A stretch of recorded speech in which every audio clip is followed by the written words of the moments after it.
After being reborn, I took the initiative to sever all ties with Lu Xing. He applied to the National University of Defense Technology in Hunan, so I changed my application to the People's Public Security University in Beijing. The main idea is to stay as far apart as possible. When he came home for the new year to look for me, I drove out overnight for a trip, not answering calls, not replying to messages. As soon as he transferred to the city where I work, I immediately applied for a transfer. Won't even meet him face to face. In my past life, I loved him for 30 years, and was neglected by him for 30 years, got cancer in my 40s. At the final moment of my life, Lu Xing was busy preparing the new house to marry Su Shanshan. The two sons I worked so hard to raise were busy preparing for their weddings. I lay alone on the hospital bed waiting to die. I never want to live such a failed life again. After resubmitting my college entrance exam preferences, my whole body relaxed, finally. I don't have to keep entangling with Lu Xing anymore. No one knows I've been reborn. The deadline for submitting early admission applications is tomorrow at noon. I'm afraid the network will be too slow tomorrow and I won't be able to log in. That's why I stayed up all night to modify my application. In my past life, I chased after Lu Xing for a lifetime, and resented him for just as long. In the end, all I got was a death filled with bitterness. In this life, I no longer wish to have any dealings with Lu Xing. I want to be as far apart from him as the heavens are from the earth, never to meet again. July 13th is my 18th birthday. On that day, I will publicly tell him, I won't get engaged to you, you're free. 15 more days. Just stepped out of the internet cafe when I received Lu Xing's text message. I'm out playing with friends and might be back late. Cover for me. Thanks. 1. I casually replied with yeah. Lu Xing and I grew up together since childhood. His dad served with mine in the military, and our moms are best friends and colleagues. I lived at his house for 3 years, always calling his mother Aunt Lee. His mother treated me even better than her own biological son. I had a secret crush on him, while he liked Su Shanshan. I originally planned to keep these feelings buried in my heart and honestly be his little sister for life. On the day the college entrance exams ended, Lu Xing took me to a bar. While drunk, I was sexually harassed by 2 men when I went to the restroom. If Lu Xing hadn't come looking for me when I didn't return for so long, I don't know what might have happened next. I felt that being sexually harassed was an immense humiliation. I almost committed suicide. Motherly felt that Lu Xing failed to protect me properly and forced him to agree to get engaged with me. Out of guilt, Lu Xing promised we'd hold an engagement banquet as soon as he received the admission letter. Su Shanshan couldn't accept Lu Xing's impending engagement and made quite a scene. Lu Xing found every excuse to comfort Su Shanshan. In his past life, Lu Xing truly loved Su Shanshan to the point of devastation. For her, he was willing to abandon everything, including his principles, future, conscience. The more I clung, the more I lost. The more I lose, the more unwilling I become.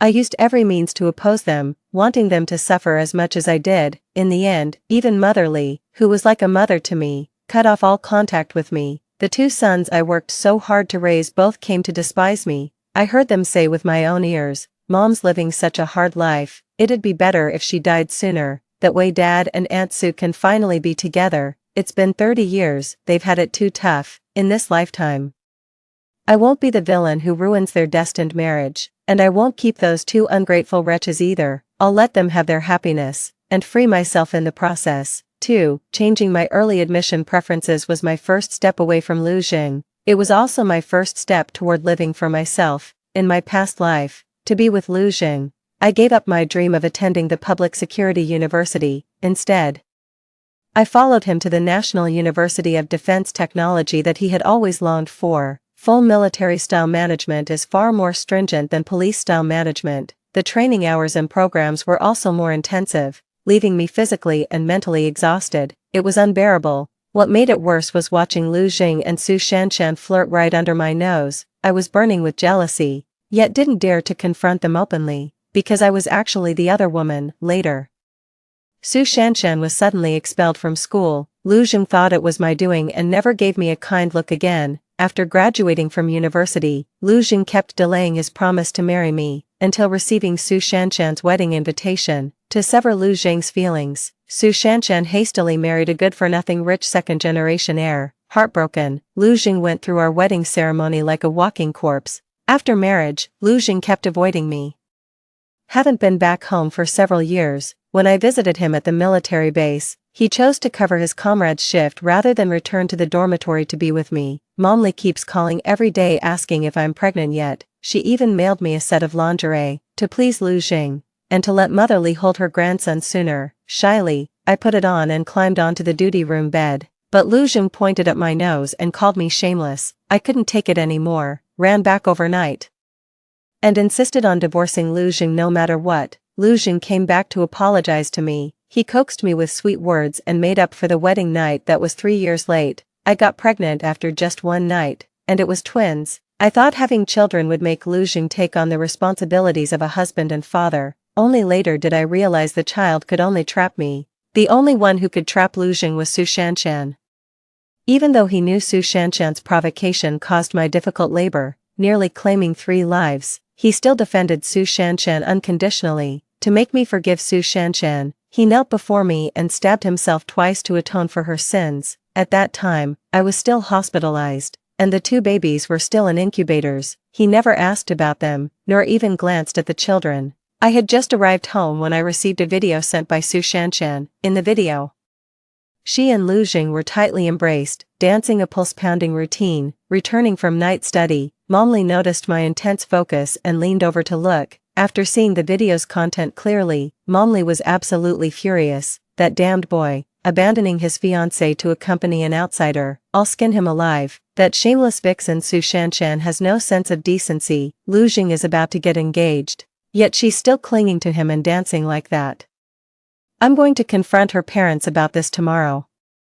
Su Shanshan's father is a security guard at our school. Her mother is a cleaning lady. As the school's director, Auntie Li has always been considerate towards them, until she discovered Lu Jing was secretly dating Su Shanshan. Motherly values social status compatibility. She looked down on Su Shanshan's family background. She wanted Lu Jing to be with me, because my father is a major. My uncle is the principal of a provincial key high school, and my maternal uncle is a department head. My connections can make Lu Jing's future even brighter. To break up the lovebirds, Motherly would nitpick relentlessly whenever she met Su Shanshan's parents. She hoped Su Shanshan would know her place and stay away from Lu Jing, yet Su Shanshan and her parents clung desperately to Lu Jing, refusing to let go. In our past life, even with my mother-in-law and I joining forces, we couldn't drive Su Shanshan away from Lu Jing's side. By the time I was exhausted and Motherly became frail with age, Su Shanshan successfully married Lu Jing. She even won over my 2 good sons. In this life, I won't stop them anymore, but I won't interfere with Aunt Li. If Su Shanshan wants to become the Lu family's daughter-in-law, she must pass Aunt Li's test. Aunt Li has only one method of punishing Lu Jing: hitting him with a feather duster. Each strike leaves a bloody mark. Exceptionally cruel. I thought Lu Jing, who got beaten, would blame me for secretly reporting him and ignore me. Unexpectedly, he took the initiative to apologize to me. I'm sorry for the misunderstanding. I just danced with Shanshan, nothing more. Don't worry, I know my place and won't cross the line. 3. He spoke very sincerely. If I hadn't been sharp-eyed and spotted the hickey on his neck, I might have believed his nonsense. He's always been a liar. When we were kids, he used all sorts of little tricks to deceive me, made me cry for him, laugh for him, and make a scene for him. I don't think he's a bad brother though, because he spoils me a lot. After giving birth, he lied to me saying he had already cut off contact with Su Shanshan. I took our 2 sons to the military base to celebrate his birthday, but in his dorm room, I saw Su Shanshan and her daughter along with a room full of women's belongings. Later, when I was gravely ill and about to die, I asked him to visit me at the hospital. He claimed he was injured and couldn't walk properly. In reality, he was busy preparing for his wedding with Su Shanshan. In my past life, he deceived me for an entire lifetime. In this lifetime, I'll never believe another word he says. As long as I don't believe, he can never deceive me. I gently waved my hand. No need to explain. I have no right to interfere with your freedom. When Su Shanshan sent me the video, your mom happened to be beside me. I didn't tell on you. She just had bad luck. Public displays of affection die fast. If she hadn't deliberately provoked me, trying to assert her dominance in front of me, she wouldn't have been humiliated by Motherly. Lu Jing smiled bitterly. How could you not have the right to interfere with me? Once we receive the admission letter, we'll be engaged. After the engagement, I'll be yours, to command, to serve, to devote myself entirely until my last breath. that won't happen. I won't receive the National University of Defense Technology's admission letter, nor would I ever get engaged to you. You don't have to force yourself like this. There's no need to humor me against your will, just 14 more days, bear with it. Lu Xing pressed further. What 14 days? Oh, so he even forgot my birthday. I pushed Lu Xing out of my room. The day you regain your freedom, I'll make it happen for you. After submitting my college applications, I had to prepare for the military physical examination, under Aunt Li's strict supervision. Lu Xing never secretly met Su Shanshan again. Lu Xing, whose body was in Chao's camp but his heart was with Han, spent all day glued to his phone, either making lengthy calls or video chatting. Every time Mom Li caught him, she'd give him a beating. She even handed me the feather duster, urging me to take a few swings to vent my anger. I couldn't be bothered to waste time and energy on it. Forget it. Lu Xing thought I couldn't bear to hit him and was quite moved. Don't worry. I was just chatting with her about ordinary topics between friends. Nothing else. I know I'm engaged and won't mess around. What does an engagement even mean? Even a marriage certificate couldn't stop him from having a secret affair with Su Shanshan. I responded vaguely. Just running, long jumping, and doing sit-ups every day exhausts me half to death. Plus, I have to practice questions to prepare for psychological tests. I simply don't have the energy to care who he's being ambiguous with. Lu Xing was very worried that Su Shanshan might not pass the interview, and asked me if there was any backdoor approach available. If I had the intention, there would naturally be ways to make it happen, but why should I trouble my own family for someone I dislike? No, weren't you always pursuing fairness and justice? Now you're making an exception for Su Shanshan. Lu Xing was very dissatisfied with my answer, but didn't say anything. He just never initiated conversation with me again afterward. I'd long grown accustomed to his indifference and willful ignorance toward me, so it didn't feel particularly painful. Mom Li thought we were too stressed to talk. She didn't take it to heart. She just kept finding new ways to cook delicious meals for us every day. On the day we left for the military physical, Lu Xing picked a rose from the garden early in the morning. Mom Li laughed and said, "This boy finally got a clue and knows to give you flowers." I didn't tell Aunt Li that it was Su Shanshan who liked roses. These flowers aren't for me. Su Shanshan slapped me the moment we met. You're too vicious. Not content with stealing Lu Xing, you even had Aunt Li fire my parents. Were Su Shanshan's parents fired? It seems Mother Li is truly furious this time. But what does this have to do with me? Su Shanshan doesn't dare confront her future mother-in-law directly, so she takes it out on me. If the tiger doesn't show its might, she thinks I'm a sick cat. I raised my hand to strike back, but Lu Xing stopped me. Her parents lost their jobs, and her family is going through tough times. Don't take it to heart with her. If you're really that angry, just hit me instead. A few more hits would be fine too. I laughed in anger. Just because her family is having a hard time, does that give her the right to slap me? Am I her punching bag? I asked Lu Xing, what are you to her? Can you apologize on her behalf and take the beating for her? Only then did Lu Xing remember we had a marriage engagement. As my fiancé, he should stand up for me, yet he still wouldn't let go. If it weren't for that incident, we wouldn't even be engaged. My mom wouldn't be targeting her parents either. Yeah. Shanshan is already suffering. Can't you try to understand her? In our past life, when we were studying together at the National University of Defense Technology, whenever Su Shanshan and I had a disagreement, Lu Xing would always use such words to make me back down. He clearly knew how much I detested that matter, yet he kept bringing it up. To defend Su Shanshan, he didn't hesitate to stab me in the heart. One cut after another, as if I couldn't feel the pain. Now he's treating me this way again. But I won't back down anymore. With a cold expression, I slowly pried Lu Xing's hand away. Lu Xing feared I might make a scene and cause Su Shanshan trouble, so he humbly begged me to forgive her. Yeah, she really didn't mean to hit you, she was just too angry. I took a deep breath and interrupted Lu Xing's words. Should I call the police now? Lu Xing knew that if I called the police, Su Shanshan would have no chance to attend the interview. After hesitating for a moment, Lu Xing stepped aside. I slapped Su Shanshan across the face. At the last moment, Lu Xing still couldn't bear to let Su Shanshan take that slap. He pushed Su Shanshan aside and offered his own face instead. I put all my strength into that slap, leaving a bright red palm print on Lu Xing's face. Su Shanshan exclaimed in shock, "Brother Xing, why would you do this? How dare she hit you? I'll avenge you." Lu Xing stopped Su Shans, his eyes red as he asked me, "Is it okay now?" Looking at their angry and aggrieved expressions, it seemed as if I were the one being unreasonable. Forget it, it'll all be over in just 12 days, just bear with it. Lu Jing was completely focused on Su Shanshan, worried that her parents' unemployment might affect her performance and cause her to fail the interview. He didn't even notice that I wasn't in the same examination room as them. During the physical fitness test, Lu Jing finally realized, ask me if I've modified my application choices. I don't want to talk to him. Nodding lazily, Lu Jing actually felt somewhat angry, suddenly felt I couldn't handle full military-style management, so I decided not to go. Lu Jing pressed me about which school I listed as my first choice, telling him might make them happier and cause me less trouble. Public Security University, Lu Jing subconsciously murmured, so far away. Staying far away won't disturb your loving relationship. I remained silent and brushed past Lu Jing.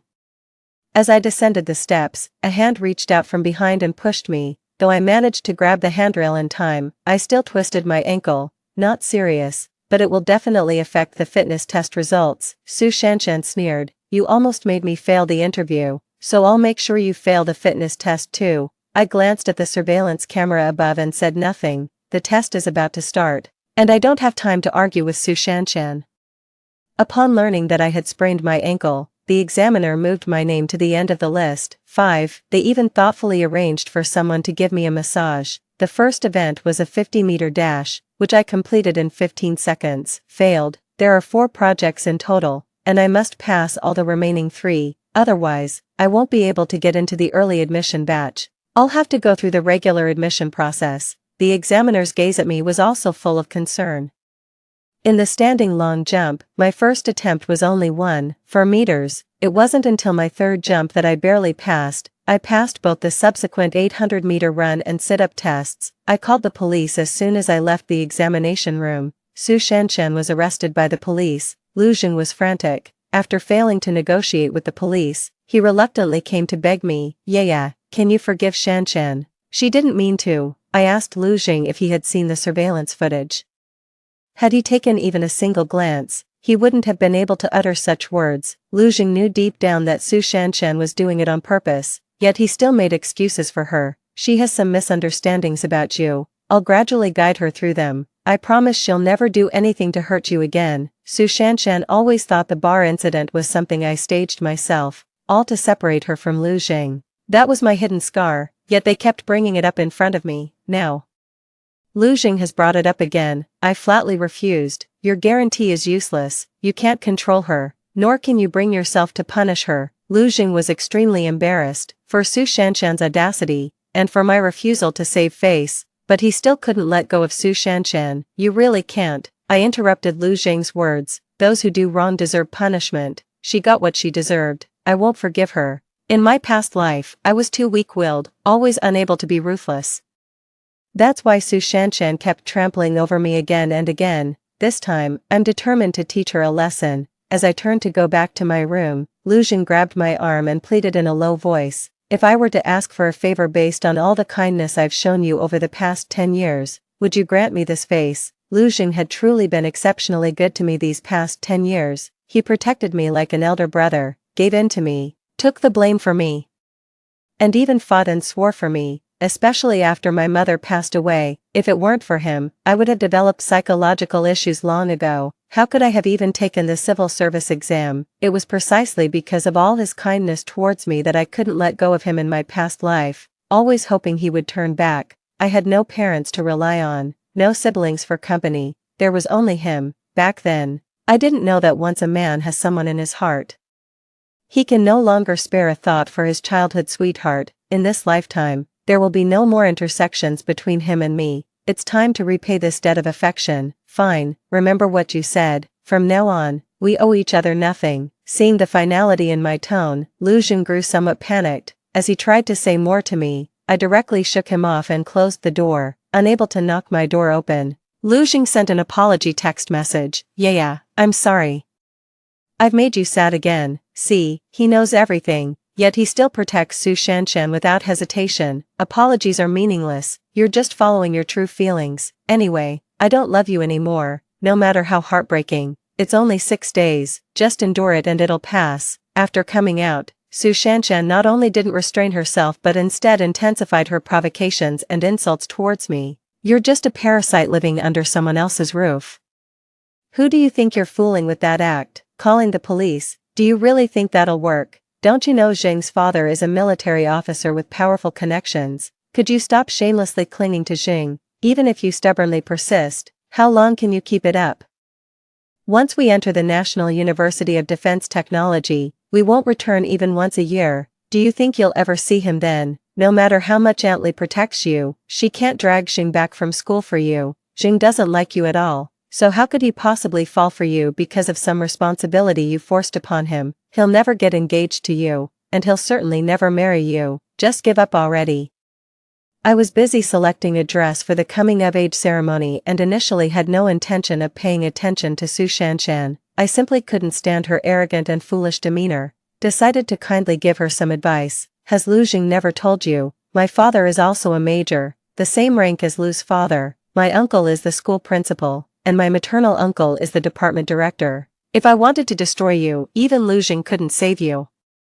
You thought Lu Jing pulled strings to get you released. Wrong. He begged me to spare you and promised there would never be a next time. Only then did I agree to let you go. If I hadn't given my approval, forget about National Defense University. You wouldn't be able to attend any school requiring political vetting, understand? Su Shanshan didn't believe I had such powerful connections. Keep bragging. Whoever saw your dad during high school?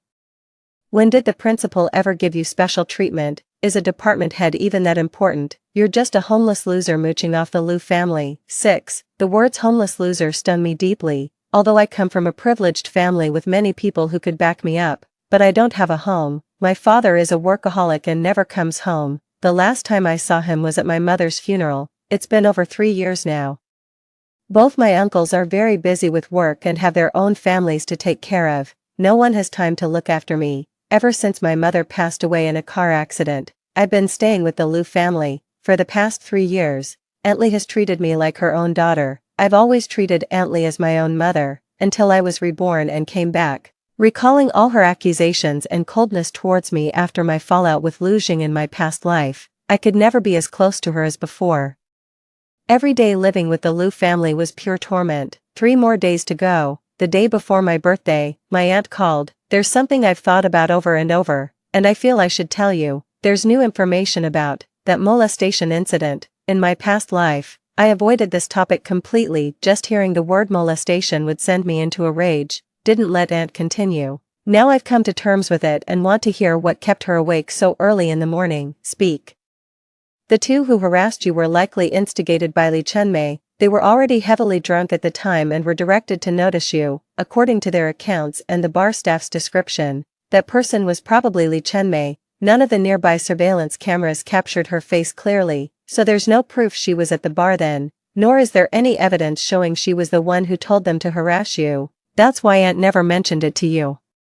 You know this in your heart, just don't speak of it to others. After hanging up the phone, I was dazed for a long while. The ones who truly ruined my life weren't those 2 molesters after all. It was Auntie Li, who was like a mother to me. She didn't like Su Shanshan and was attracted to my family background, which is why she came up with this vicious scheme to force Lu Jing to get engaged to me. I was just a pawn she used to break up Lu Jing and Su Shanshan.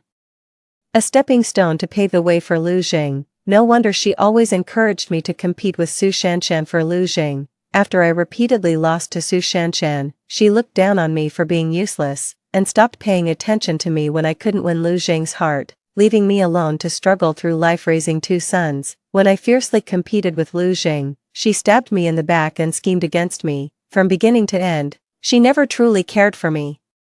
Nothing but calculation and exploitation. Aunt Li pushed the door open with a big smile, holding a large box in her hands. Yeah, Aunt Li has prepared a surprise for you. Open it quickly and see. I obediently took the box and opened it, feigning a look of surprise. Wow, what a beautiful dress. Thank you, Auntie Li. Auntie Li held the dress against me, looking more and more pleased. On your engagement day, will you wear this dress? Yes, I'll wear this dress when I get engaged to Lu Jing. I will give this dress to Su Shanshan. Having her as your daughter-in-law should be quite interesting. You ruined my entire life, and I'll make sure you never have peace either. Holding Aunt Li's arm, I smiled and said, Aunt Li, I have a surprise for you tomorrow too. My coming-of-age ceremony was held at the most luxurious hotel in the city. There weren't many invited guests, just close friends and relatives from both my parents' sides, plus Auntie Lee and Lu Jing. Auntie Lee was all smiles as she chatted with my relatives. Lu Jing awkwardly greeted my uncles. The waiter came in and asked, "Miss Pan, there's a young girl named Su Shanshan outside who says you told her to come, shall I let her in?" Hearing Su Shanshan's name, Lu Jing shuddered and gave me an angry look. Mother Lee, however, curled her lips in satisfaction and gave me an approving glance. My aunt sneered as she glanced at Lu Jing. "That Su Shanshan who pushed you and nearly made you fail the fitness test." I smiled and nodded, asking the waiter to invite Su Shanshan in. Lu Jing tried to stop it, but the waiter simply wouldn't listen to him. Su Shanshan was wearing the same white dress she had on when she danced with Lu Jing. She had also done her makeup and tied her hair into a beautiful braid. 7. She was beautiful and confident, standing proudly at the doorway, when Su Shanshan saw me surrounded by the crowd. The light in her eyes instantly dimmed. When Cinderella crashed the prince's ball, there was not only surprise but also self-doubt. Lu Jing immediately stepped forward, using his own body to shield Su Shanshan from the probing gazes of others. "He's really considerate. He used to treat me this way too. What brings you here?" Lu Jing's eyes were full of concern. "Pan, you sent me here. She said you were going to propose to her today." "Brother Jing, could you please not propose to her? I really like you. I know I'm not as good as Pan Yu, but I truly adore you." Su Shanshan's voice gradually trailed off. She had just turned 18, and seeing my birthday made her realize the gap between us. If she were Lu Jing, she would choose me over herself too. She clutched Lu Jing's hand tightly, like a drowning person grasping the only floating log. Seeing my prolonged inaction, Mother Lee's face showed impatience, reminded her, "Yeah, why did you ask her to come?" As if suddenly enlightened, I asked the waiter to fetch a large box from the upstairs room and handed it to Su Shanshan. "This is the engagement dress Aunt Lee gave to her future daughter-in-law. Try it on and see if it fits." Su Shanshan held the box with both hands, looking at Aunt Lee in pleasant surprise. "Auntie, are you having Lu Jing get engaged to me? And you even gave me a dress?" Lu Jing stared at me in panic. He barely managed to convince himself to give up Su Shanshan and get engaged to me. He's been tormented for so long, never expected that I'd suddenly call off the engagement with him. I truly don't want him anymore. They even arranged this awkward daughter-in-law meets the in-laws drama, publicly forcing his mother to accept Su Shanshan. He finally understood what I meant by saying I'd make it happen for him. The panic in Lu Jing's eyes kept growing. I cut him off before he could speak, asking, "Do you like this surprise? I've been preparing it for you for half a month." "Lu Jing, this time you finally don't have to say sorry to me, nor do you need to say thank you, because I didn't have good intentions." Mother Lee panicked and snatched the dress back from Su Shanshan. "In your dreams, who do you think you are? This dress is for Yaya. Yaya, didn't Aunt Lee tell you yesterday? This dress is for you to wear at your engagement." How could you misunderstand her intentions? She's the one who misunderstood. I only accepted the dress, but never said I'd wear it. She gave me a surprise, so naturally I had to return the favor with one of my own. I took the dress from Aunt Lee's hands and passed it to Su Shanshan. Lu Jing loves Su Shanshan, so it should naturally be her he gets engaged to. "Aunt Lee, you shouldn't try to separate this loving couple. True love overcomes all obstacles. You should believe they'll support each other and become better versions of themselves." I also gave Su Shanshan the 4-leaf clover bracelet that Lu Jing had given me as a birthday gift. "This is the bracelet Lu Jing bought. Try it on and see if it fits." Lu Jing and Aunt Lee were completely dumbfounded. "Yeah." Lu Jing reached out to grab me, but I nimbly dodged. I gave the dazed Su Shanshan a push. "Go try on the dress. If it doesn't fit, Aunt Lee can still make alterations." Su Shanshan thanked me joyfully and followed the attendant, carefully holding the dress. Mother Lee stopped Su Shanshan. "Halt, that's not yours, you can't touch it." The aunt pulled Mother Lee aside to counsel her. "Forced fruit is never sweet. This girl seems quite good, she'll surely succeed in the future." Mother Lee blurted out, "She's just a security guard's daughter. What makes her worthy of my son? If you like her so much, why not make her your daughter-in-law?" My aunt spread her hands. "She doesn't like my son anyway, besides, my son already has a girlfriend, she's a prosecutor, quite capable." Mother Lee grew even angrier, giving Lu Jing 2 hard pinches before shoving him toward me. "Lu Jing, hurry up and explain clearly to Yaya. Tell her it's her you like, not Su Shanshan." Quickly, How could Lu Jing possibly say he likes me in front of Su Shanshan when it would be such an insincere lie? He couldn't bear to let Su Shanshan suffer even the slightest grievance. At the same time, he was well aware of how much he had hurt me to protect Su Shanshan. He even used up the friendship between us. Now what right does he have to say he likes me? Even if he said it, I wouldn't believe him. Lu Jing looked at me with a complicated expression. There was grievance, there was regret. Just as he was about to speak, Su Shanshan came running towards him. Brother Jing, this dress fits me perfectly. Do I look good? Lu Jing nodded, but his gaze remained fixed on me. Su Shanshan was dissatisfied with Lu Jing's perfunctory attitude and lightly punched his chest twice. You didn't even look at me. Don't you want to get engaged with me? Lu Jing didn't respond. His gaze still lingers on me. It's been so long since he looked at me with such focus. Wherever Su Shanshan is, his eyes always unconsciously drift toward her. Now that I'm leaving, he suddenly can't bear to part with me. Upon hearing the word engagement, Mom Li went berserk again. If not for Auntie stopping her, she would have torn Su Shanshan apart with her bare hands. Mom Li, whom I had tricked, brought up the matter of me being molested in front of everyone. It's all Lu Jing's fault for taking you to the bar but failing to protect you. You must have been so frightened. Are you alright now? Everyone knows that's my Achilles heel. During the first 3 days after it happened, I was completely out of my mind. I neither ate nor slept, causing chaos day and night. Uncles, aunts, maternal uncles, and their wives. No one could calm me down. Only Lu Jing can make me sleep peacefully. When Aunt Li proposed that Lu Jing get engaged to me, no one objected. 8. Now that I've finally overcome my difficulties and decided not to get engaged to Lu Jing, naturally they won't object either. And Aunt Li's words might make me break down again. Both the uncle and the uncle had murderous intent in their eyes. Lu Jing kept giving Aunt Li meaningful looks, signaling her to stop talking, but Aunt Li, like a blind person who couldn't read the room, kept stepping on my sore spots. In the future, you must never go to places like bars where all sorts of unsavory characters gather. A young girl like you could easily get taken advantage of. The uncle angrily tried to stand up, but the aunt held him back. Teacher Li, you were at the bar that day too, weren't you? Why were you still wearing a mask in the middle of summer? Were you sick or was there something you couldn't disclose? Since you were there, why didn't you just call Yaya home directly, knowing the truth had been exposed? Mother Li didn't dare say another word. To ease the tension, the aunt asked about the admission results. Is Yaya still applying to the National University of Defense Technology? Has the admission list been released? Auntie has already prepared the suitcase, laptop, and other things you'll need for the start of school.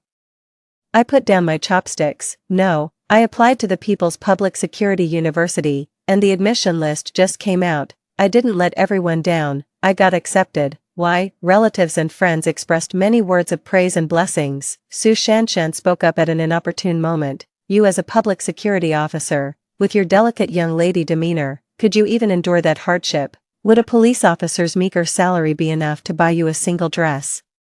Lu Jing wanted to cover Su Shanshan's mouth, but she playfully kissed his palm instead. Such intimate little gestures were sweet and thrilling when shared between just the two of them. It appears particularly vulgar in public. Lu Jing blushed crimson, not even daring to lift his head. I retorted calmly and firmly, someone like me is actually most suited for police studies.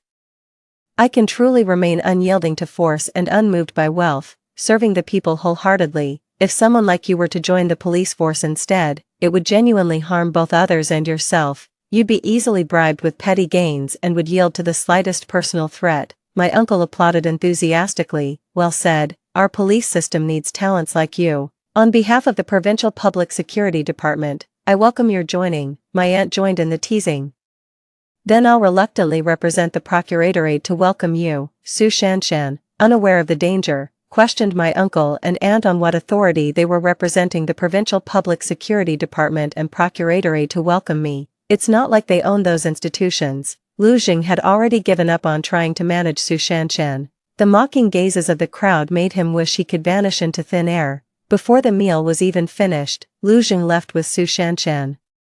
Her foolishness only revealed before him is called innocence, exposed before the crowd, it's called humiliation. Mother Li also left midway through the event. After dinner, I didn't return to the Lu residence and stayed directly at the hotel. Aunt sent a staff member to the Lu residence to help me pack my belongings. After staying at the hotel for 2 days, I returned to my own home. no one has lived in my home for 3 years. Except for the withered flowers on the balcony.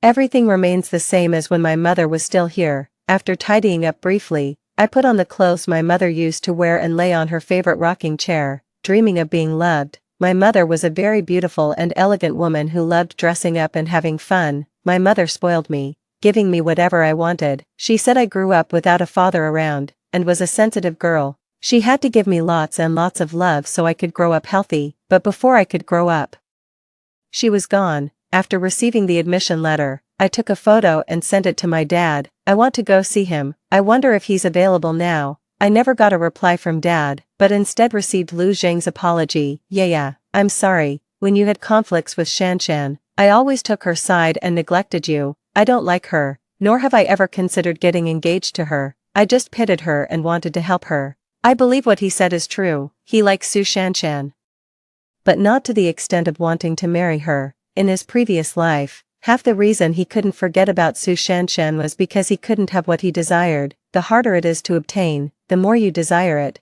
Once it's within easy reach, it suddenly seems uninteresting. After much deliberation, I replied to him with one sentence: I will eventually meet someone who always stands up for me. Whether it's friendship or love, I just want someone who will always stand by my side. On the day I left for school, Lu Zhang wanted to see me off at the train station. It wouldn't be good to make your girlfriend misunderstand. Lu Zhang frowned slightly. She's not my girlfriend. I've already made it clear to her. I smiled faintly. She doesn't see it that way. After accepting Aunt Li's engagement dress, Su Shanshan has been presenting herself as Lu Zhang's fiancée. She even sent me a message warning me to stay away from her man, after I blocked her. She borrowed a phone to text me again. It annoyed me to no end. I considered changing my phone number. Lu Zhang didn't speak, just took the luggage from my hands and walked away. I deliberately walked very slowly behind, keeping a long distance. 9. I don't look at him, nor do I speak to him, ignoring him just as he ignored me in his past life. Lu Zhang sensed my aloofness and turned his head several times as if wanting to say something. In the end, he kept his mouth shut.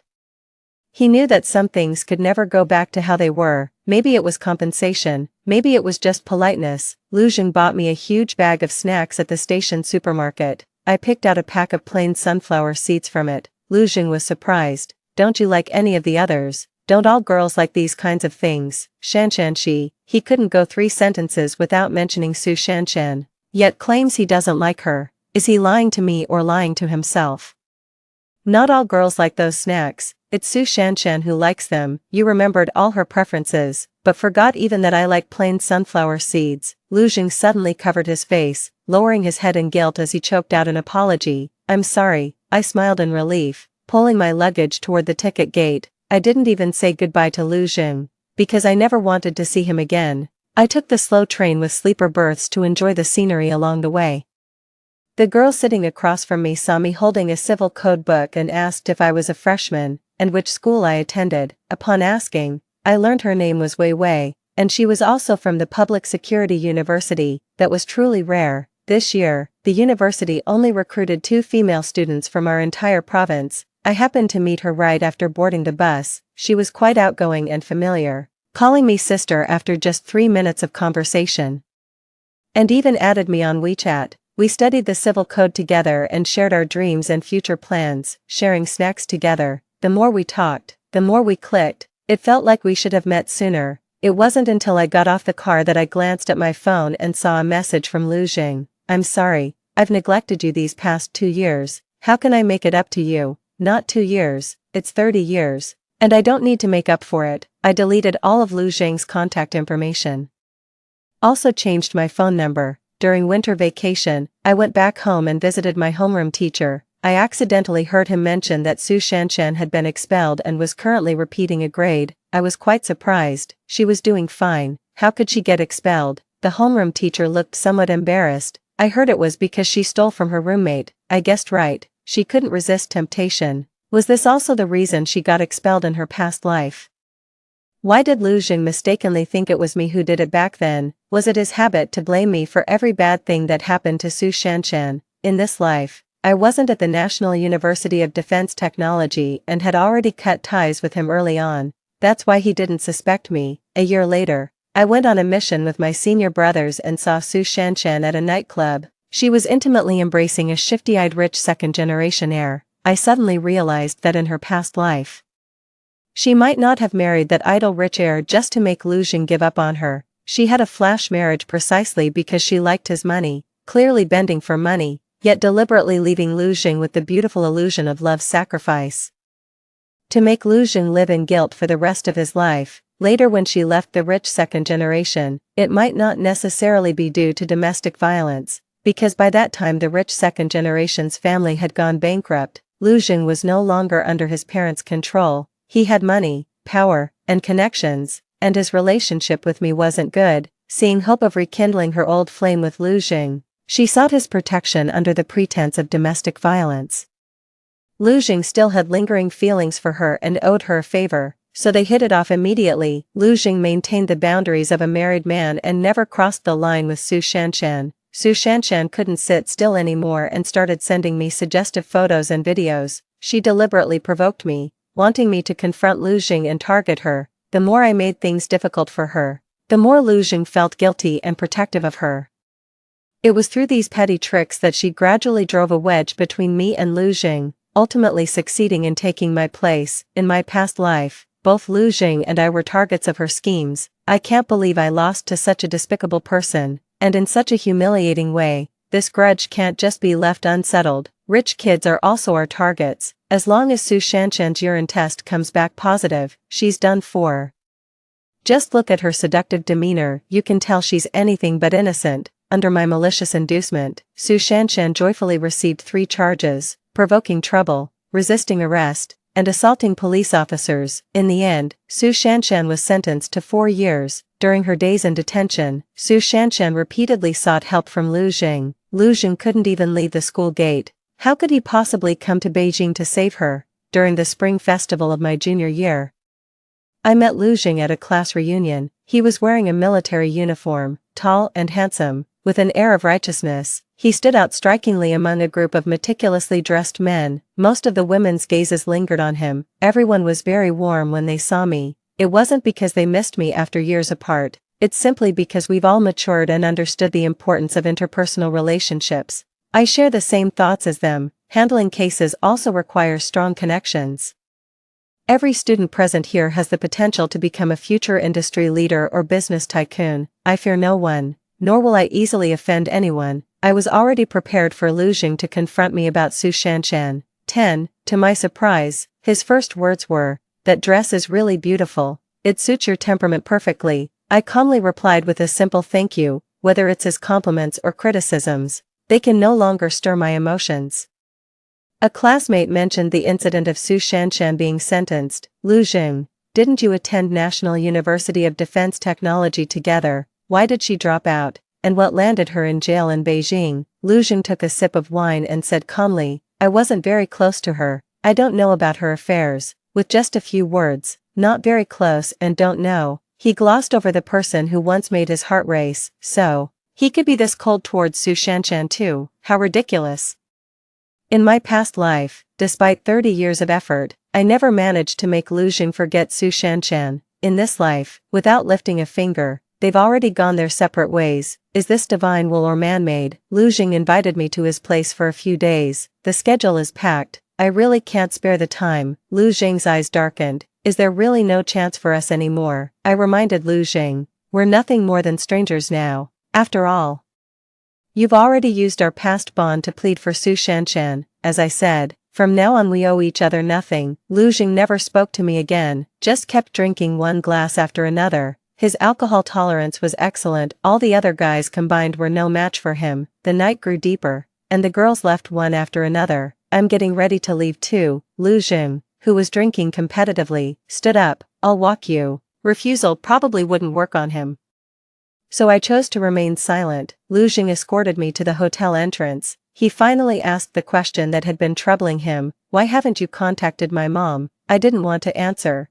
but he insisted on getting to the bottom of it. Has my mother ever wronged you in any way? Why did you even delete her WeChat? Since he was determined to know, I decided not to keep Aunt Lee's secret anymore, so he wouldn't think I'm a heartless and ungrateful person. Better to let him give up sooner. Because those 2 men who molested me were instigated by her. That night, she was also in the bar. Lu Jing stumbled backward, nearly falling to the ground. This can't be, she wouldn't do this to you, I sneered with a mocking smile. Why don't you go ask her yourself? Lu Jing refused to believe it could be a drama orchestrated by his own mother. No, she wouldn't treat you like this, she's always regarded you as her own daughter. I retorted, if she didn't have a guilty conscience. Why hasn't she contacted me for 3 years? Didn't Su Shanshan keep telling you it was all my own doing, and didn't you believe her? So why won't you believe it was your mother's own doing now? Lu Jing didn't dare to look at me. He was guilty, so he did suspect me. He would rather believe Su Shanshan's slander about me than trust my character. I no longer have the slightest thought of him left. Just go. I don't want to see you anymore. After Lu Jing left, I immediately asked Wei Wei to go on a trip with me overnight. Lu Jing changed 3 phone numbers to call me, and I blocked them all. After graduating from university, Wei Wei and I started working at the provincial department. On our first day at work, we received a thick stack of blind date profiles. The materials we received were almost identical. When visiting my uncle's house for dinner, I received yet another folder of blind date profiles. It was personally compiled by my aunt. These are carefully selected based on your preferences. Everyone comes from a respectable family with clean backgrounds. You could pick any of them blindly. I don't want to choose. 11. Immediately passed it on to Wei Wei. 3 months later, Wei Wei had a whirlwind marriage. She took a liking to my aunt's nephew, became my relative. 3 years later, Lu Jing appeared in my office. I heard you're still single. Would you consider me? I raised my eyebrows slightly and asked him calmly.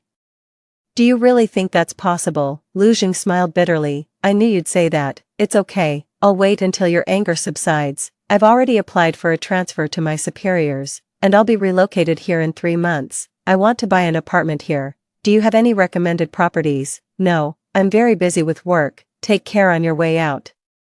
After Lu Jing left, I applied to my superiors for a transfer. By the time Lu Jing bought a house and came to the bureau to look for me, I was already gone. When I turned 30, Lu Jing came looking for me again. Yeah, I know you're still unmarried. Can't you really consider me? All these years I haven't made a single female friend. I've been waiting for you. Every time I meet old high school classmates, they always mention Lu Jing to me. They say he achieved remarkable success at a young age and praise his resourcefulness. They also express regret that he never met the right person. But I never waited for Lu Jing. I'm not getting married not because I lack a partner, but because I'm a marriage-free and child-free advocate. I do have a boyfriend. Lu Jing was momentarily stunned, then chuckled. Yeah, stop joking. I know you're a very traditional woman. If you truly had someone you fancied, how could you possibly remain unmarried all this time? A strikingly handsome, tall and well-built man emerged from the bedroom wearing a bathrobe. Honey, who is he? Your colleague or the new neighbor? Lu Jing immediately noticed the ambiguous red marks on the man's chest and looked at me in disbelief. Ask Lu Jing if he wants to come in for a cup of tea. Lu Jing fled in panic. I closed the door and was about to go back to sleep for a while longer. The man pinned me against the door. Is he your ex-boyfriend, coming to get back together with you? I smacked Wei Chen right on the forehead. You'd better tone it down, otherwise, don't blame me for not giving your sister face and kicking you out. To put it nicely, you're my boyfriend. To put it bluntly, you're just my F***ck buddy. Stay out of my personal affairs. In every way, Wei Chen completely changed from his domineering CEO demeanor, circling around me like an eager puppy. I know I was wrong, sister. I'll properly fulfill my role as a boyfriend. Next time he comes, I'll definitely show the dignity of the main partner. I won't let you lose face in public. After sending Wei Chen away, I immediately called Wei Wei to scold her. Was it you who gave Lu Jing my address? What were you thinking? Want to see him fight your brother? If you want to teach your brother a lesson, just tell me directly. No need to involve outsiders. Wei Wei sipped her coffee loudly, like a starving pig scrambling for food. I just felt bad seeing him search everywhere for you without finding a single clue. What, did he come at the wrong time and disturb your sleep? I snorted coldly. Pitying man brings a lifetime of misfortune. Wei Wei sighed. My poor brother. Had I known your heart was as hard as stone, I would never have introduced him to you in the first place. As if anyone actually wanted him. You can always introduce him to a more tender-hearted deity now. It's too late. Just now, my brother called to ask me how to make his romantic rival surrender without a fight, without even having a proper title, trying to scheme another marriage proposal for her brother again. As long as I don't take the bait, no one can convince me to get married. What does it really matter whether you get married or not, if we can stay together for life? What does that little certificate matter, if feelings change? A marriage certificate can't save anything. Isn't it nice to be free and follow your heart? Lujing side story. I thought I had plenty of time to win Panyu back. I thought she just needed time to forgive me. I waited patiently for her to forget those unpleasant things, until I saw that man in a bathrobe in her house. So she had already fallen in love with someone else. How could the girl I protected for 18 years be taken away by another man? The moment I saw him, I had only one thought: kill him, but I didn't dare. I've already made Yaya unhappy. Acting out in front of her again would only make her angrier. I turned back and found Uncle Pan. Uncle Pan has always liked me. As long as he steps in to mediate for us, I always have some chance. But Uncle Pan said he hadn't been able to contact Yaya for a whole year. How is that possible? He is her father after all. 11. It was then that I remembered Uncle Pan was rarely home and had a very distant relationship with Yaya. When Auntie passed away, he only came back for a week before leaving again. He never returned after that. He didn't even come back for Lian Yaya's 18th birthday. This father of hers has never fulfilled his responsibilities. During her toughest 3 years, only my mother and I stayed by her side, and yet, we both betrayed her. The truly pitiable girl was never the impoverished Su Shanshan, it was Yaya, who appeared privileged but was actually lonely. She had several mountains behind her, yet not a single one was her true support. My mother's kindness toward her was calculated, and my care had long been given to another. She lived alone in this world, with no one to truly love or accompany her. So now, she doesn't love any of us. What have I done? Why treat her like that? Why do I feel she's so competent and doesn't need me? Why can't I ever see her helplessness and bitterness? Now, she finally doesn't want me anymore, nor does she want Uncle Pan anymore.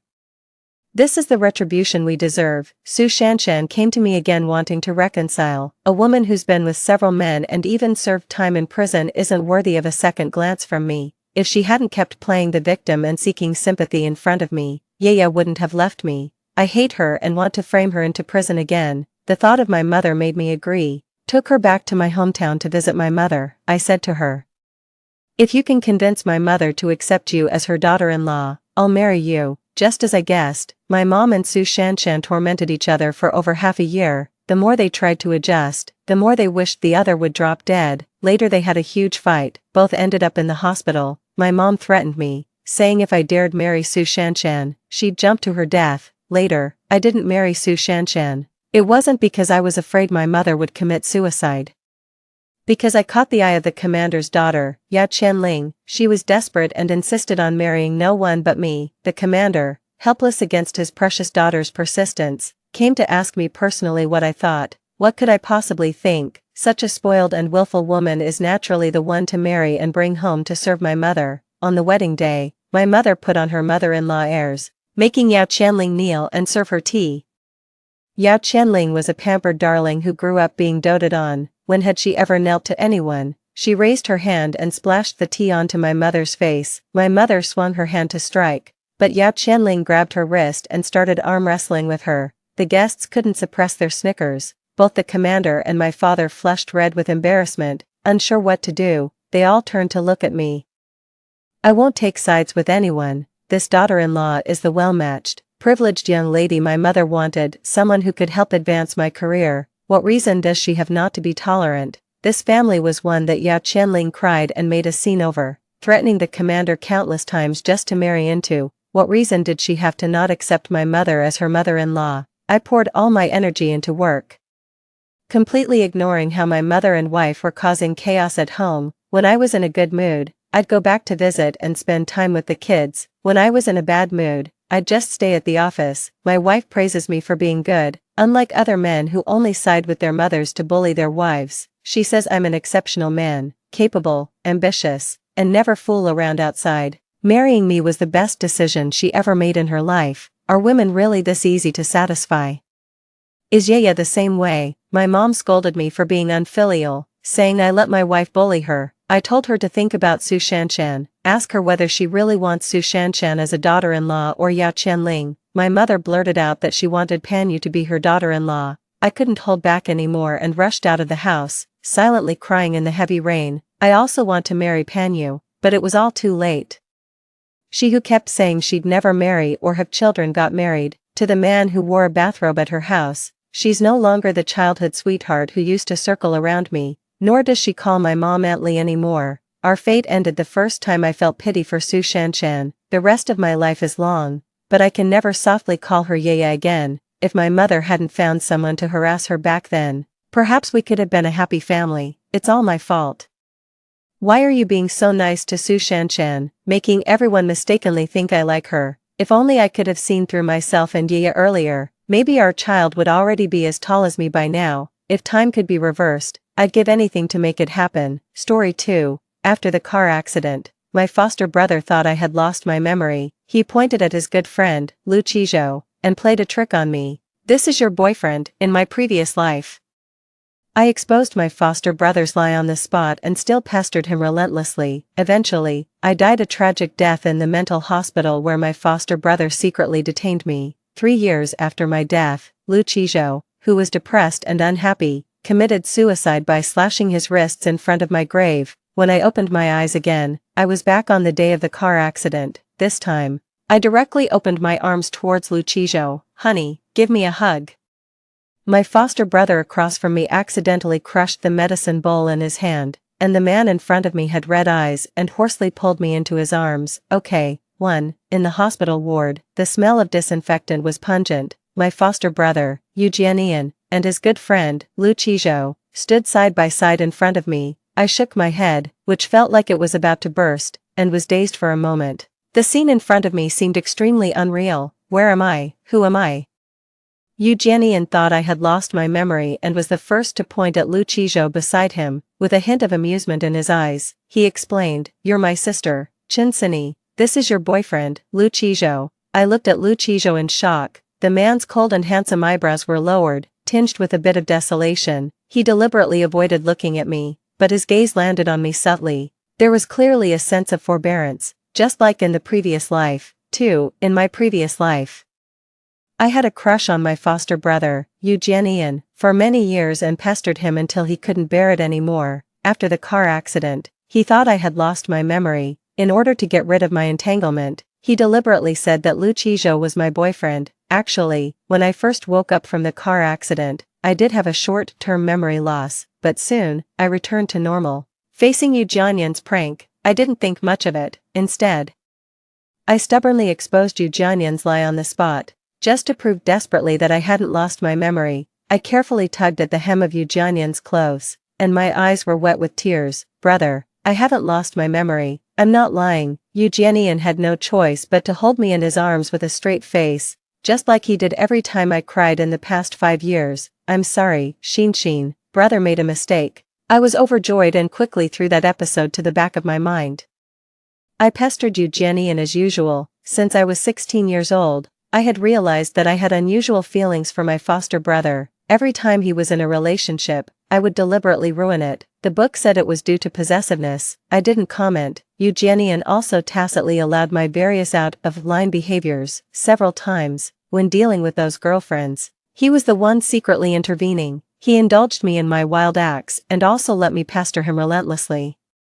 I was dead drunk and hugged Yu Jianian, asking for a kiss. He didn't push me away. Instead, he tensed his body and let me take what I wanted from him. At that time, I self-righteously thought that Yu Jianian also liked me, but I overlooked the most important thing. He had never admitted his feelings for me personally. I hugged Yu Jianian and kissed him for a long time until he suddenly woke up and disgustedly ordered me to get off. Yu Jianian touched his swollen lips and playfully raised the corner of his mouth. Qin Sini, how can you like your own brother? You're really a pervert. I woke up like from a dream, as if a bucket of cold water had been poured over my head. My whole body felt stiff and unbearable. I really didn't. The voice of my explanation gradually weakened. The tone of my retort suddenly became high-pitched. You don't like me, huh? The disgust in his eyes stabbed my heart. I couldn't answer. Privately, I did like Yu Jianian. I was an orphan. Only my brother was good to me in the whole world. How could I not like him? Yu Jianian seemed to have spied on my secret and hated me even more. A pervert like you only deserves to be locked up in a mental hospital for a good reform. 3. My thoughts returned. I looked at Yu Jianian, who had a smile on the corner of his mouth, in shock. He was also looking up at me quietly, with undisguised amusement in his eyes. In an instant, goosebumps covered my body, and I couldn't help but shiver. My nails dug deep into the flesh, and the pain forced me to stay rational. I looked directly at Eugenian and replied word by word, "I got it, brother. In this life, I don't want to have any more entanglements with him." Everything came to an end at the moment of my tragic death in the previous life. The days in the mental hospital were extremely difficult. Eugenian came to see me every 2 weeks.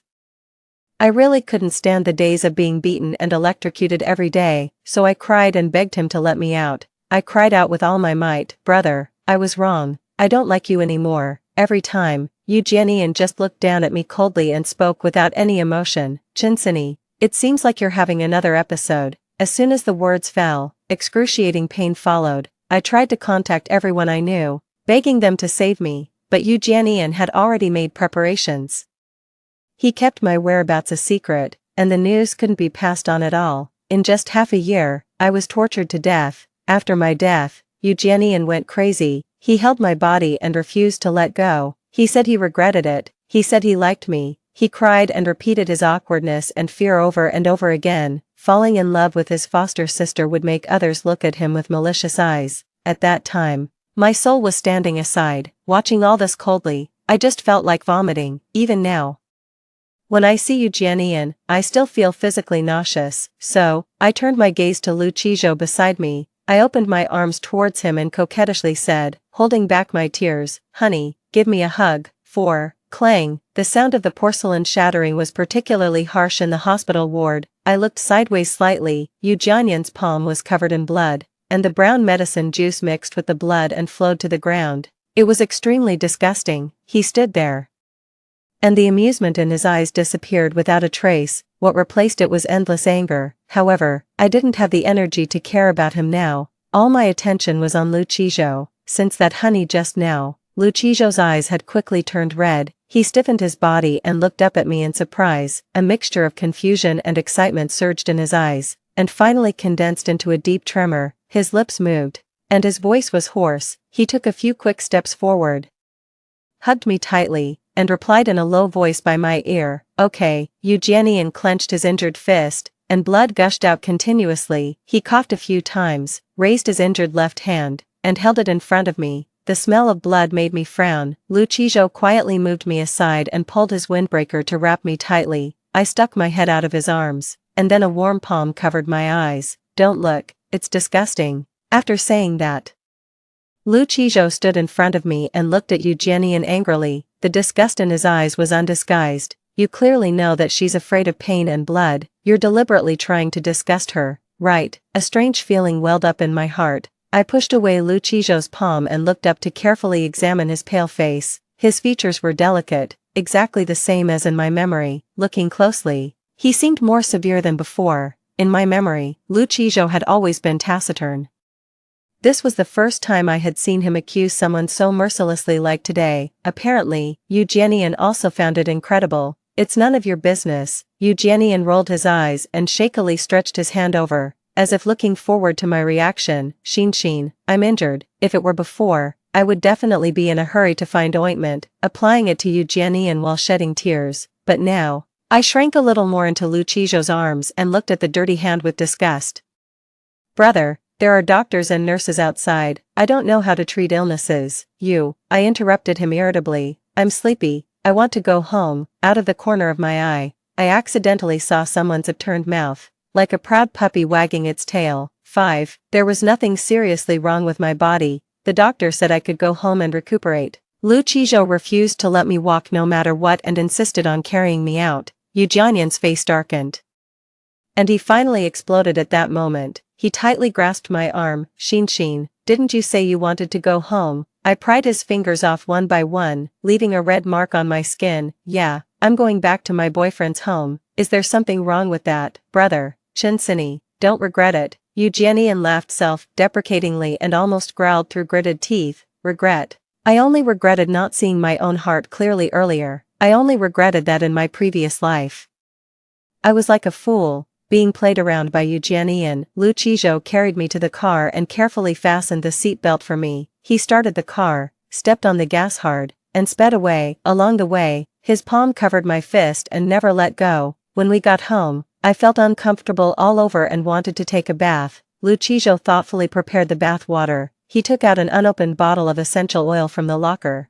When opened, it was the jasmine scent I liked. Then Lucijo opened the cloakroom and picked out a set of home clothes with tags from inside. Surprisingly, it fit my size perfectly. I was a bit puzzled. Lucijo scratched his head, and his face turned red to the roots of his ears. I thought it suited you when I was shopping, so I bought it casually. Casually bought so many. I pointed behind him at the women's clothes that occupied most of the cloakroom. They were all new, and they were all from the brands I liked. Don't get me wrong, I just.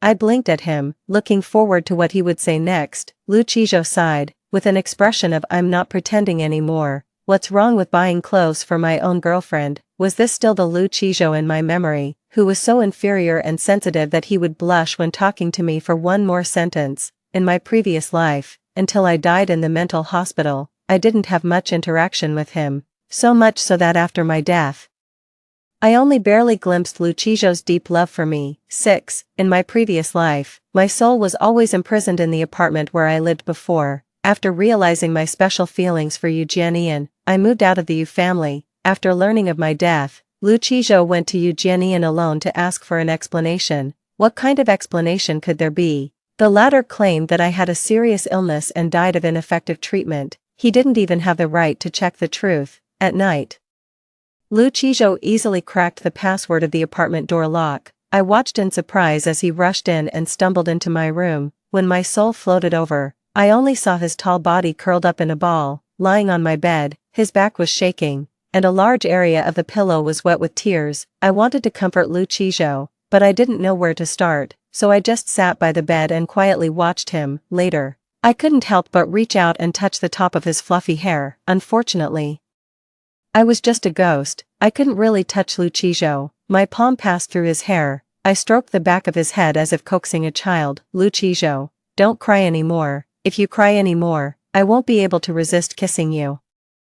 The delicate face under my palm trembled for a moment. Lucijo suddenly opened his eyes, and big tears rolled down. Then he closed his eyes in despair again. Liar. The air fell silent. Only the low sobbing sound kept echoing in the room. 7. From that day on, Lucijo moved into the apartment and accompanied my soul. Others laughed at him for being a fool. I also thought he was a fool, because Lucijo always liked to talk to himself.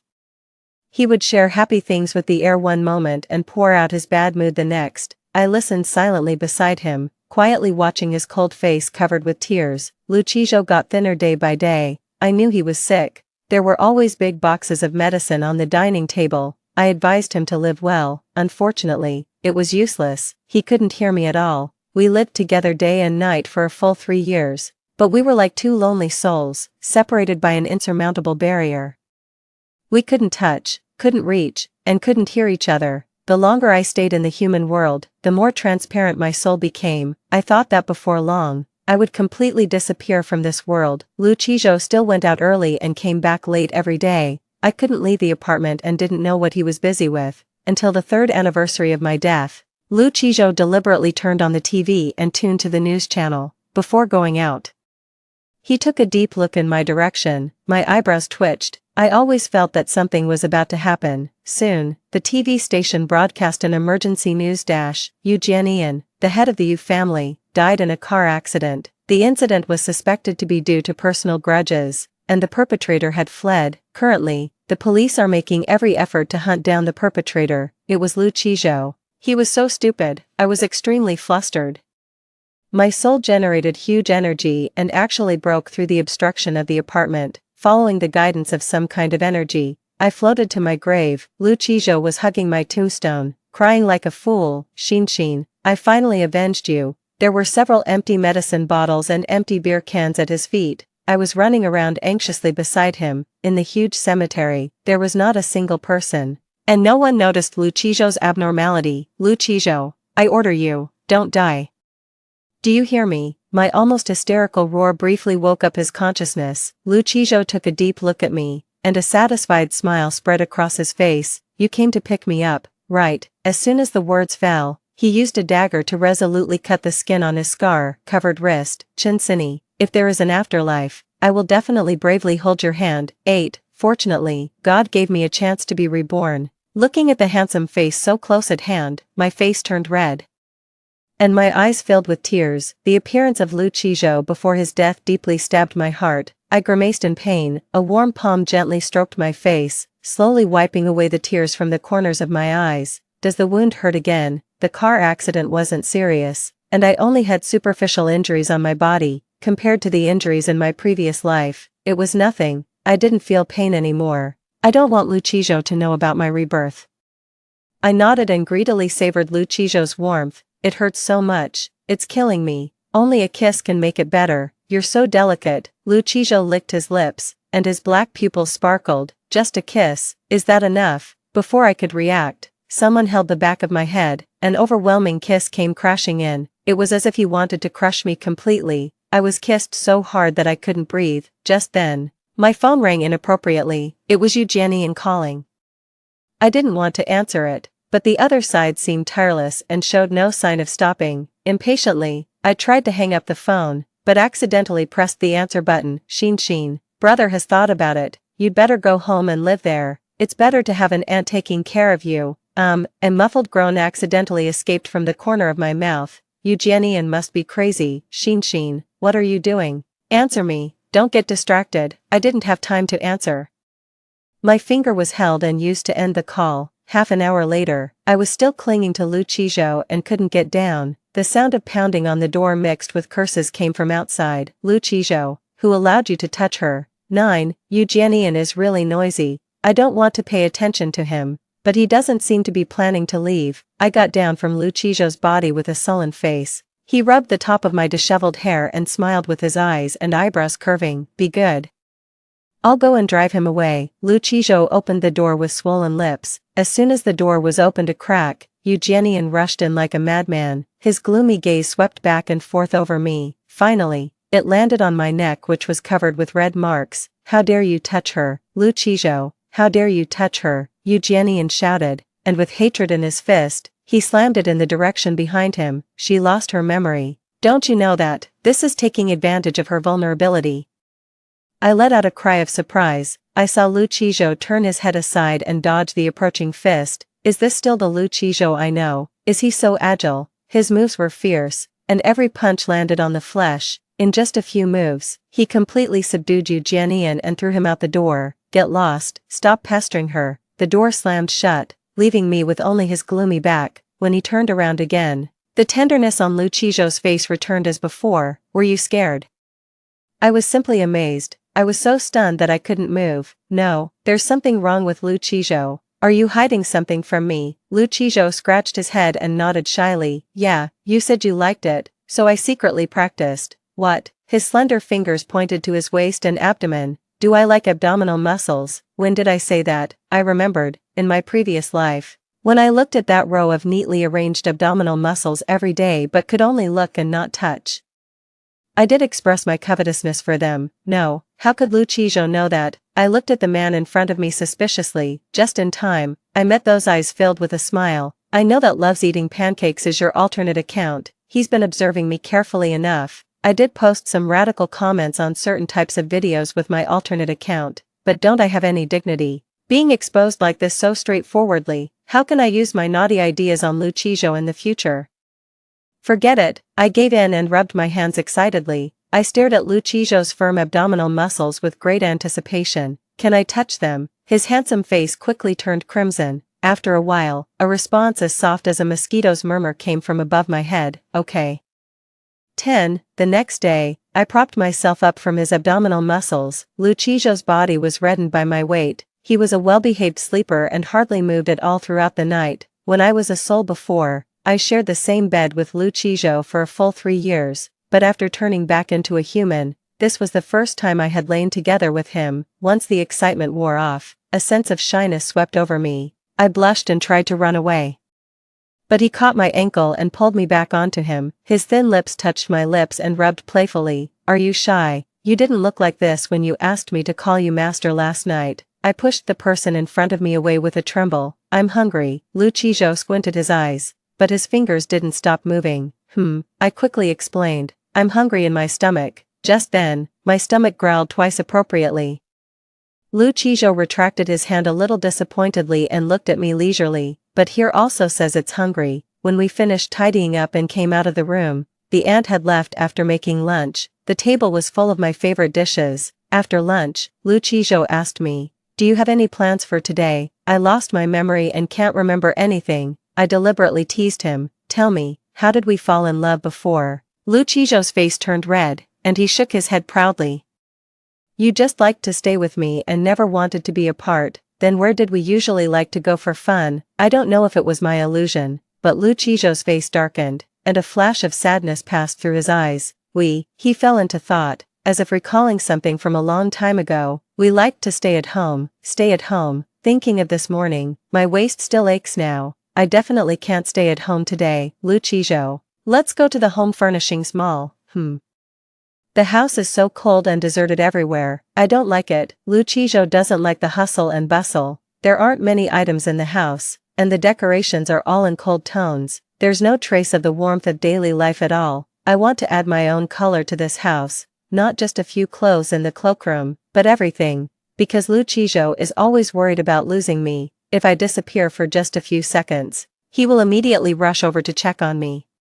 Only when he sees that I'm safe and sound will he heave a sigh of relief and hold me tightly in his arms. Xin, I thought I would never be able to find you again." There were tears in his eyes, and he breathed heavily. "When I can't see you, I always feel like something is missing. So, I want to fill this void by occupying this territory." 11. In just one day, the house has completely changed. I placed my favorite plush toys on the bedside and the sofa. Lu Qizhou said they were childish, but I caught him secretly squeezing the toys until they were out of shape. The gray beddings were replaced with sweet pink ones. The slippers were changed to cute rabbit-shaped ones. I also picked out a new set of pajamas for Lu Qizhou, which was a couple style with mine. I also placed my favorite freshly cut flowers in the living room. It was a bunch of brightly blooming Chinese roses. They were orange-red, as beautiful as the warm winter sun. On the marble countertop of the bathroom, there were a pair of porcelain dolls with their faces pressed together. One was a boy, and the other was a girl. Lu Qizhou insisted that the girl looked like me, with a round face and very cute.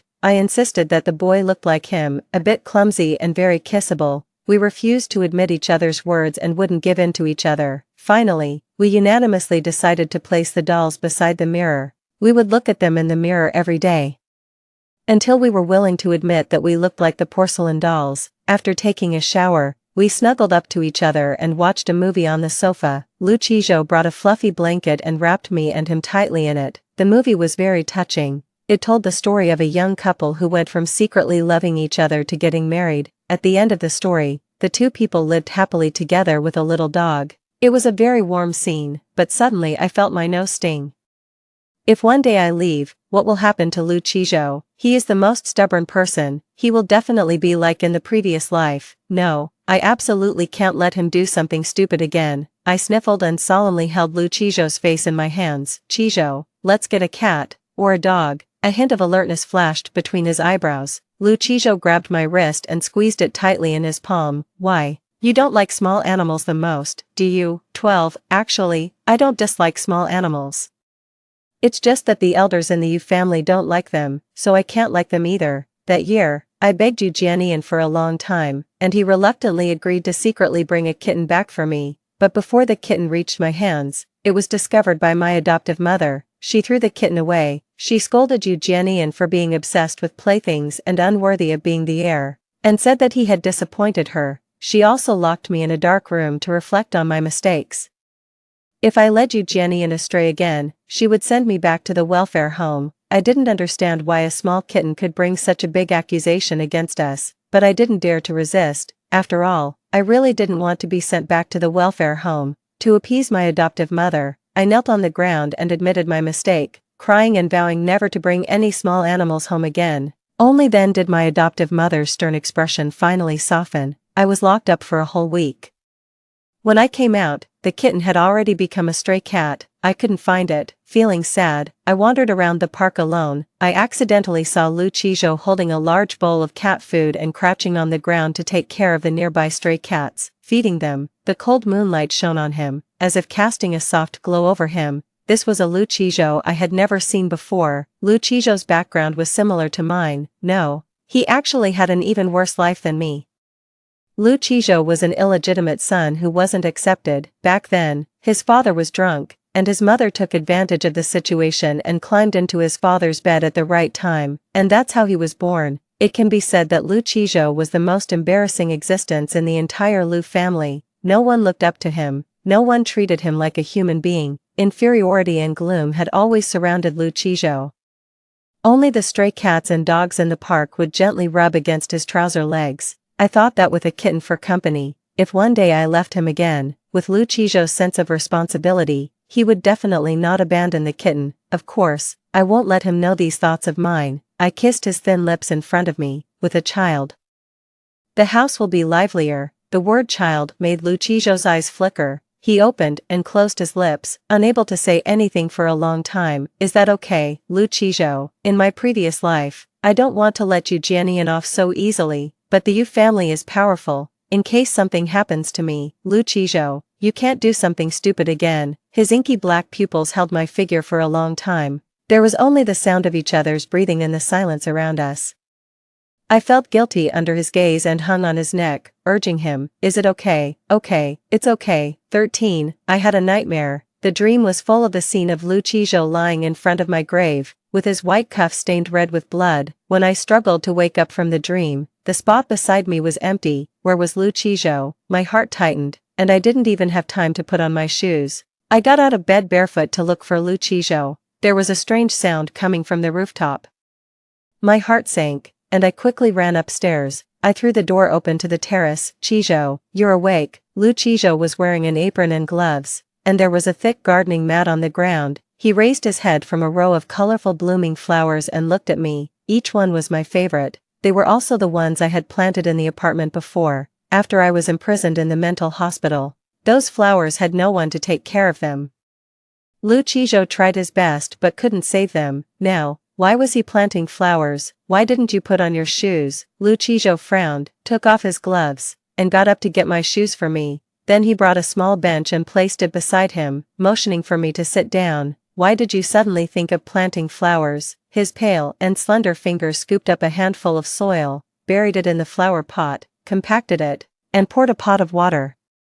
The pink petals of the Chinese roses were covered with glistening water droplets, looking extremely delicate. When the terrace is full of flowers, I can take a lot of beautiful photos of you. That scene must be very beautiful, Lucijo. We will definitely have that day. 14. Lucijo and I adopted a small orange cat and a yellow and white dog. Lucijo has a gentle and unhurried personality, and he is indeed more suitable than me to take care of the two little guys, of course.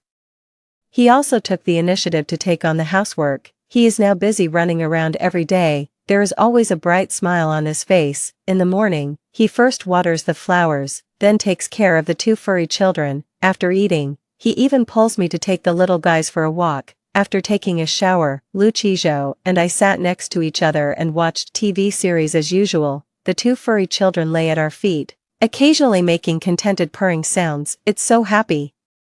The person I love the most is right by my side. I can kiss those soft lips just by turning my face. Just thinking about it makes me excited. The corners of my mouth couldn't help but turn up, and I couldn't hold it back. I want to kiss him. Wait a minute, what is Lucijo secretly happy about? Could it be that he found out my little thoughts? Damn it, I clearly hid it very well. His handsome face suddenly leaned in front of me, and he kissed me unexpectedly. Lucijo, Chinsini, I love you. 15.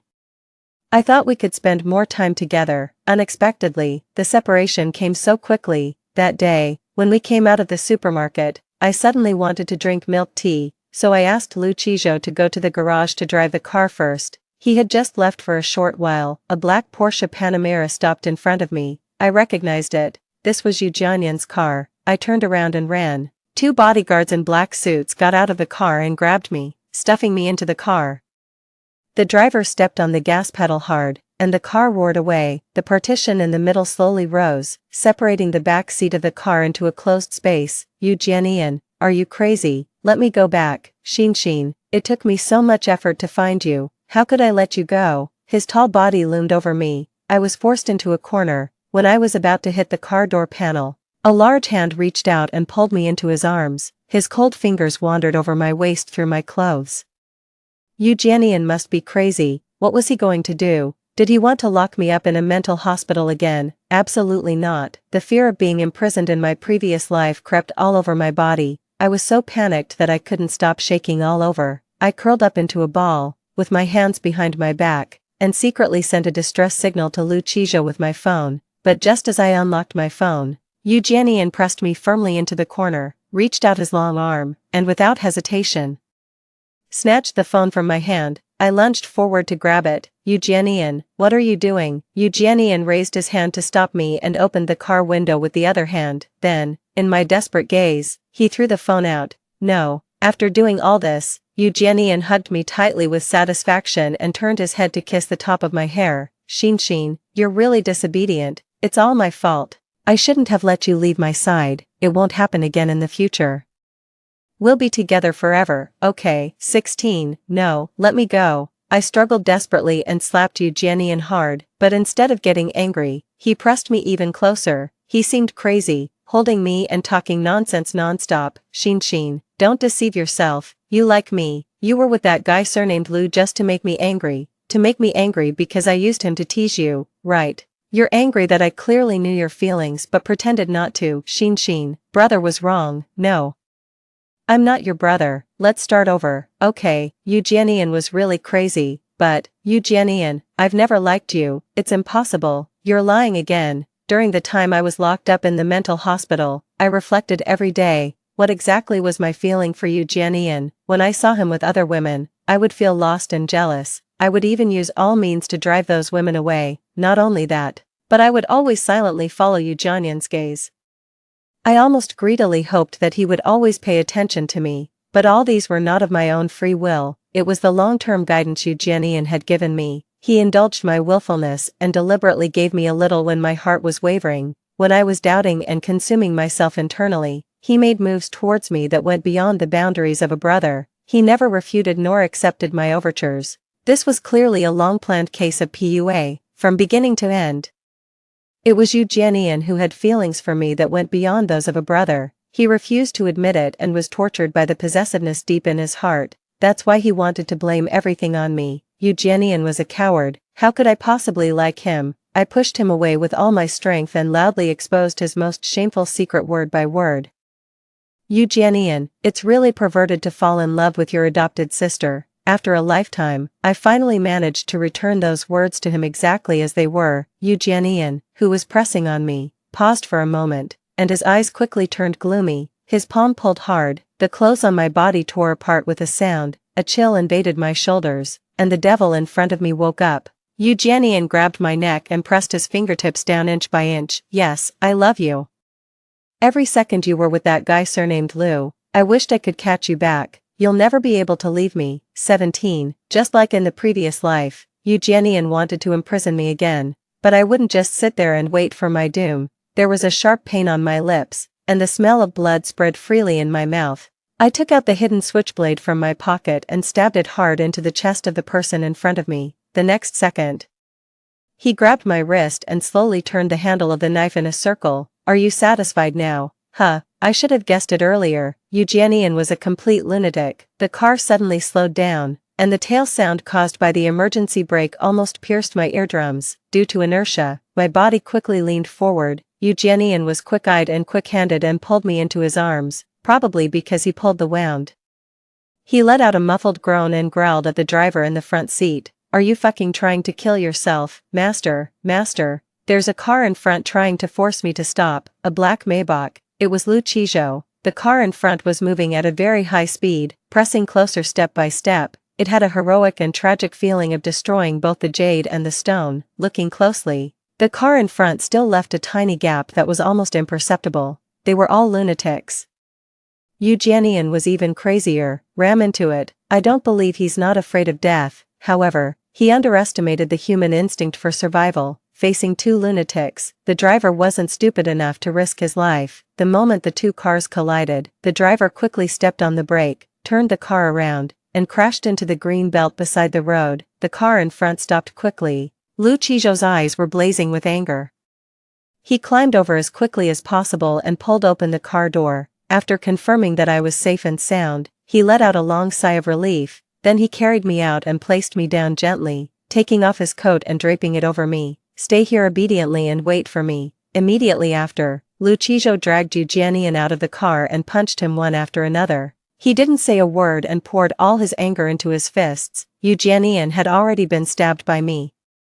When the car crashed into the green belt just now, he instinctively protected me in his arms. His leg was deformed due to the heavy pressure. Now he was being brutally beaten by Lucijo and couldn't even make a pained groan. No, if Eugenian was beaten to death, Lucijo wouldn't be able to get away with it. 18. Stop. I stopped Lucijo and closed my hands, tightly wrapping his stiff fist. "Lucijo, we still have to go home." The driver wasn't seriously injured either. He called an ambulance immediately and sent the unconscious Eugenian to the hospital. 19. Later, it was my adoptive mother who came forward to talk to me. After Eugenian woke up from the hospital, he was sent away by my adoptive mother on the grounds that he had a mental disorder and needed treatment. As for where he went, I didn't know, and I wasn't interested in knowing either. When Eugenian was unconscious, I made a backup of everything I secretly recorded in the car and sent it to my adoptive mother. After she received it, she reached a deal with me immediately. If this thing was exposed, Eugenian's crimes would be confirmed. Moreover, bullying an adopted sister wasn't a good reputation. Eugenian, this lunatic, might not care about the reputation of the U family, but my adoptive parents wouldn't just watch their lifelong efforts be wasted. Of course, Lucijo had also played a part in this. He got a copy of Eugenian's criminal evidence and sent it to my adoptive father. The two old people knew exactly what to do. 3 months after Eugenian was secretly sent away, the U family was set up by someone, and there was a major economic crisis due to the breakage of the capital chain. They had to face the situation of being acquired. The acquirer was surnamed Lu. 20. The two little guys ate until their bellies were round and lay in their respective dens dozing off. I snuggled up against Lucijo and reached out to poke his waist. "Chijo, when did you collect the evidence?" Lucijo was angry and ignored me. He was angry that I deliberately got close to Eugenian even though I knew he had ill intentions. That day, I saw Eugenian's car nearby, so I deliberately sent Lucijo away. "Don't be angry. If I had told you in advance, you definitely wouldn't have agreed. Did you think about me at that time, huh?" It's really hard to coax my husband when he's angry. I put on a flattering smile and hung around Lucijo's neck, acting coquettishly. "Of course I thought about you. How did you think about me?" "I was thinking about what delicious food my husband would cook for me at night." Lucijo was furious. He hugged my waist tightly and rested his head on my shoulder. The coolness turned into a string from a dot and gradually wet my shoulder bit by bit. The strength of his arm gradually increased, and I was hugged so tightly that I could hardly breathe. "It hurts. Do you know how scared I was at that time?" Lucijo choked up, and his body trembled slightly. "What if I never see you again? Chinsini, why do you always leave me behind?" "I won't leave him behind." If Eugenian hadn't let me come back, then that audio would have rushed to all major news platforms the first moment. At that time, the whole U family would have suffered. "Be good, I'm back, aren't I? I had a weapon with me." I comforted Lucijo and reached out to rub his fluffy head. The sobbing in my arms became even hoarser. "What if he hides you away again secretly? What should I do? I can't find you. What should I do?" 21. Silly, Lucijo. If you cry again, I'm going to kiss you. Lucijo moved his head away from my shoulder. His eyes were red, like a delicate little rabbit. It made people want to bully him. "You're a liar." "I'm not a liar." I licked my lips and leaned in. It was sweet and soft. 22 Extra Chapter Lucijo. I've always liked Chinsini. Everyone laughed at me for being an illegitimate child. I had no family and no friends. The servants of the Lu family tried every means to torture me behind my back. Only Chinsini would notice me. 5-year-old Chinsini clutched a bag of small cookies and stuffed them into my arms. Before that, I had never eaten cookies. When I was extremely hungry, I could only secretly hide in the kitchen and eat the leftovers. That bag of cookies was in the shape of small animals. It smelled delicious. Even though my stomach was growling with hunger, I couldn't bear to eat them. Chinsini put her hands on her hips and ordered me. "Lucijo, if you don't eat the cookies obediently, I'll kiss you." Liar. Definitely a liar. I didn't eat the cookies, and Chinsini didn't kiss me either. Later, she changed her words and said, "If you eat the cookies obediently, I'll kiss you." Still a liar. Chinsini was different from me. Although she was an adopted daughter, she had adoptive parents who loved her and an elder brother who doted on her. In the Yu family, she could act willfully because no matter what happened, Yu Jianian would take care of it for her. On the night of her 18th birthday, Chensini blinked her bright eyes and looked at Yu Jianian in the distance passionately. She told me that she liked Yu Jianian. Yu Jianian also liked her. There was a dull pain faint in my heart. I thought that as long as Chensini was happy, that would be enough, but suddenly one day, I couldn't find her anymore. My world fell into darkness. I questioned Yu Jianian, but he just avoided the topic. Not long after, the news of Chensini's death came. I lost her forever. If only I had been braver back then. I hid in the apartment where Chensini had lived before. Every inch of it had her presence. Many times, I had the illusion that I could see Chensini by my side again. I swore countless times that if I had another chance, I would definitely protect Chensini well. Fortunately, I really was reborn. I was reborn in the year I turned 18. This time, I used all means to gradually gain a position in the Liu family. The man's cold eyebrows drooped, tinged with a bit of desolation. It didn't take much effort for me to deal with the Yu family. After all, in my previous life, I spent a full 3 years on this matter. After my death, no one in the Yu family ended up well. It would be the same in this life. 23. But Chensini still saw me as the self-abased and cowardly me from the previous life. She still enjoyed the sense of accomplishment of protecting me. I had to pretend. As long as she was happy, that was fine. Several times I almost couldn't keep up the pretense. Fortunately, she didn't notice. That day in the hospital, Chensini reached out to me. I couldn't hold back anymore and hugged her. She said, "Husband, hug me." I secretly responded in my heart, "I miss you so much." Story 2. It seems my sister was also reborn. In her previous life, she was madly in love with the prince of the capital's elite circle. They skipped classes, got into fights, and raced cars. Ultimately, she died for him in a torrential rainstorm, and she blamed it all on me. After being reborn, she suggested to our parents that I be transferred to the worst class, where the prince was. Sister, this time it's your turn to be bullied and suffer a tormented romance with him. I just laughed. Reborn, yet her mind hasn't been reset. She could live 100 more times and still would not be a match for me. 01. In my past life, I was lured back home under the guise of a family banquet by my adoptive parents and beaten to death. Right before I died, their ferocious faces were still before my eyes. "We only raised you for Fanqing. Now that she's gone, what value is there in your life?"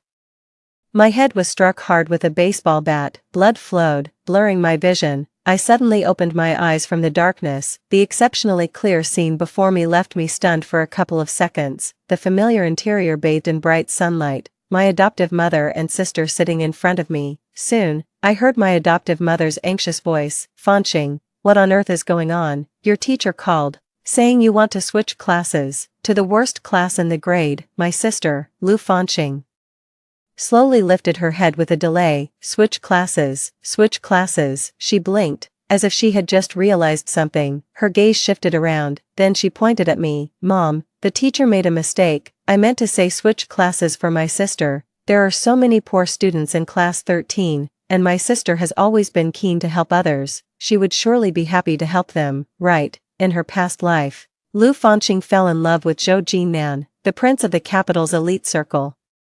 At first sight, just 2 months after school started, she was crying and begging to be transferred to his class, class 13, which was the worst in the entire grade. Our adoptive mother, who always pampered her, couldn't stand her pestering and agreed. As a result, she and Zhou Jinnan were entangled for 7 years. In the end, she even died in a drunk driving incident during a storm. And in my past life, I barely had any interaction with Zhou Jinnan, having only spoken a few words during a few encounters after graduation. Yet Lu Fanqing saw me as a thorn in her side. She stubbornly believed that Zhou Jinnan's on-off relationship with her was because he had me, his unattainable love, in his heart. Now, seeing the malice and hatred in her eyes fixed on me, I suddenly realized Lu Fanqing was reborn too. 02. Hearing her say this, our adoptive mother turned to look at me. "Fanqing is right. I'll go to the school today and arrange the transfer for you."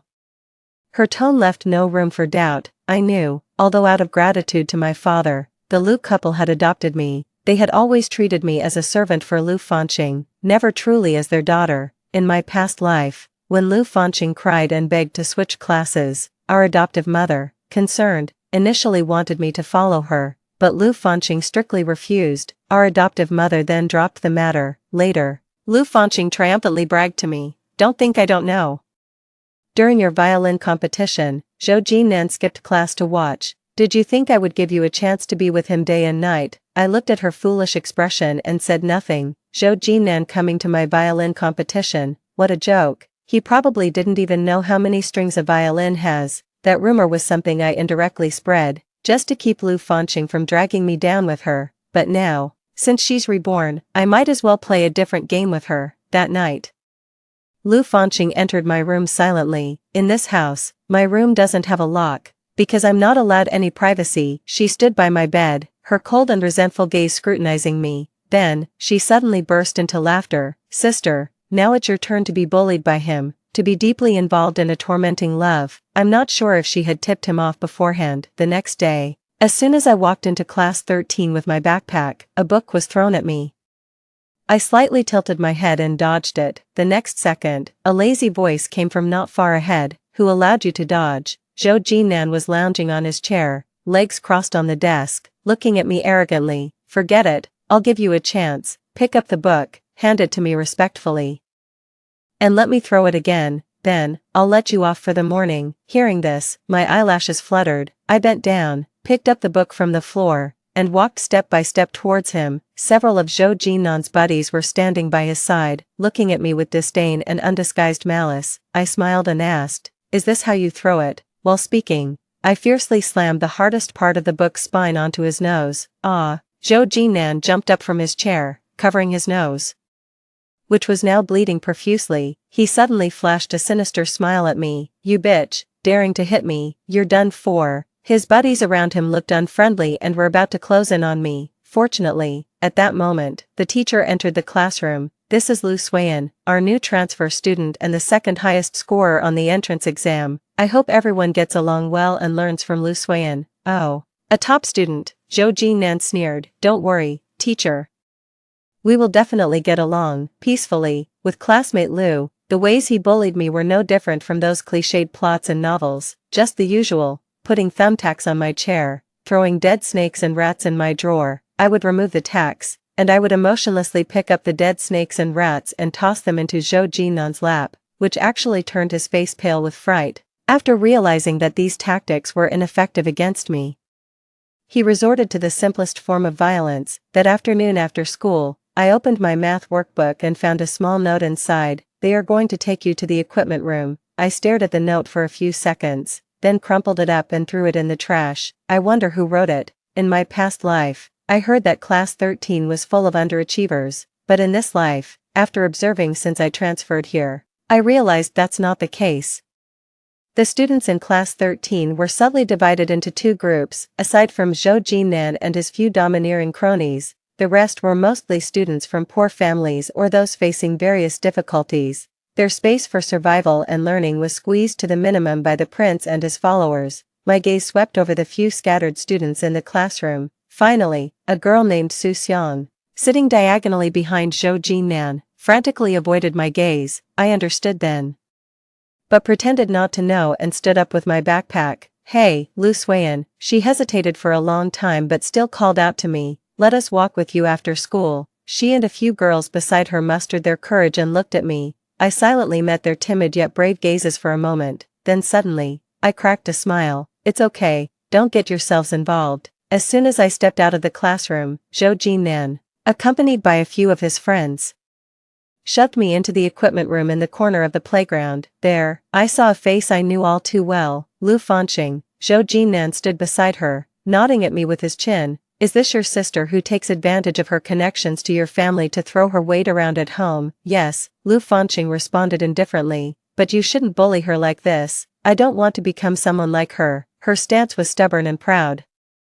a stark contrast to how she had pleaded with Zhou Jinnan not to break up with her in a past life. Having lived again, she knew well that Zhou Jinnan, that despicable person, preferred those who ignored him. As expected, seeing her act this way only made Zhou Jinnan more sympathetic towards her. Lu Fanqing took a deep breath and then pretended to coax. "Moreover, my sister has spent so many years learning the violin. Her hands are her most precious asset. The more precious something is, the more satisfying it is to see it destroyed, right? Zhou Jinnan sneered, gesturing to his friends holding me down. Today, right here, let's break her fingers one by one. I want to ensure she can never play the violin again. Hearing Zhou Jinnan say this, a look of sheer pleasure almost spilled uncontrollably from Lu Fanqing's eyes. They forcefully pushed me next to the parallel bars and picked up a heavy dumbbell from the ground. Just as they were about to strike, I suddenly spoke up. "Idiots, what did you say?" Zhou Jinnan asked. I looked at him with a smirk. If I were you, I wouldn't choose to stir up such foolish trouble at school during such a critical period for the Zhou family's shared distribution. His pupils suddenly narrowed. I silently counted down in my mind. 3, 2, 1. The door to the equipment room was kicked open fiercely. However, the people who entered were not the ones I had arranged. I turned in surprise to see several girls standing at the door. I thought the courageous question they asked in the classroom earlier was the limit of what they could do, but it wasn't. Su Xiang took a deep breath, steadied the arm of the girl next to her, and raised her old, battered cell phone. Her voice trembled but was filled with resolve. "I've already called the police." The deadly silence lasted only a few seconds. Zhou Jinnan couldn't help but burst out laughing. "You're Su Xiang, right? It seems the lesson I taught you before wasn't enough. And now you dare to stand up for justice again. Call the police. Do you not know who I am? Do you think the police can touch me?" Under his scornful gaze, Su Xiang's face turned paler and paler. However, at that moment, a commanding female voice came from outside the door. "The police can't handle you, but can I?" A woman in a deep blue silk dress stepped in, her high heels clicking on the floor. "Zhou Jinnan, haven't I told you that we are in a critical period at home and you should avoid trouble?" Seeing her, Zhou Jinnan's arrogant demeanor vanished instantly. "Sister." Zhou Jinwei crossed her arms and looked at him coldly. "Let her go, and come home." Grinding his teeth reluctantly, Zhou Jinnan said, "But sister, it was her who started it. No matter what it is, you need to be smart about how and when you do things. I'm stopping you now.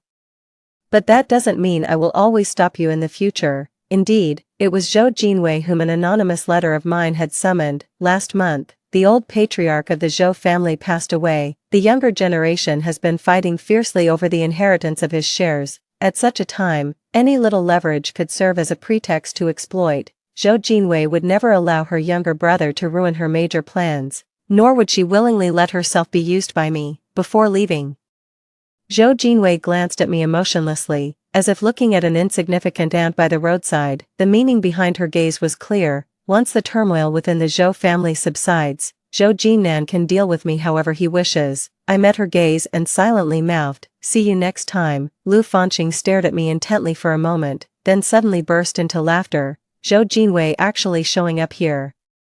I get it now, you've come back too." She gave me a smug and provocative look. "But what's the use? Now, I'm Zhou Jinnan's beloved, and you're the one being bullied. Once the Zhou family's internal issues are resolved, I'll see who can save you then." She left with her head held high. It was just me and Su Xiang left in the equipment room. "Lu Suiyan, since you're okay, we'll be leaving first." She clutched her peeling old phone and managed a strained smile at me. "Wait," I stopped her. "The exam papers were distributed today. Don't you have any questions you'd like to ask me?" Su Xiang paused mid-step, looking at me incredulously. "It's not just you. If other students from class 13 have questions, they can ask me too." I smiled and put my arm around their shoulders. "We're all part of one team. We should unite and progress together, shouldn't we? In this era, it's rare for a phoenix to rise from a humble background. More often, there are ordinary people like Su Xiang, who come from poor families and whose academic performance isn't outstanding. For them, just surviving is already a full effort, yet they still have to endure the oppression and humiliation from people like Zhou Jinnan. But why should they?" In the dim equipment room, I met the eyes of a few girls, which gradually brightened like stars in the night. I looked at them and said clearly, "This world, after all, belongs to us ordinary people." The next day, Zhou Jinnan didn't come to school.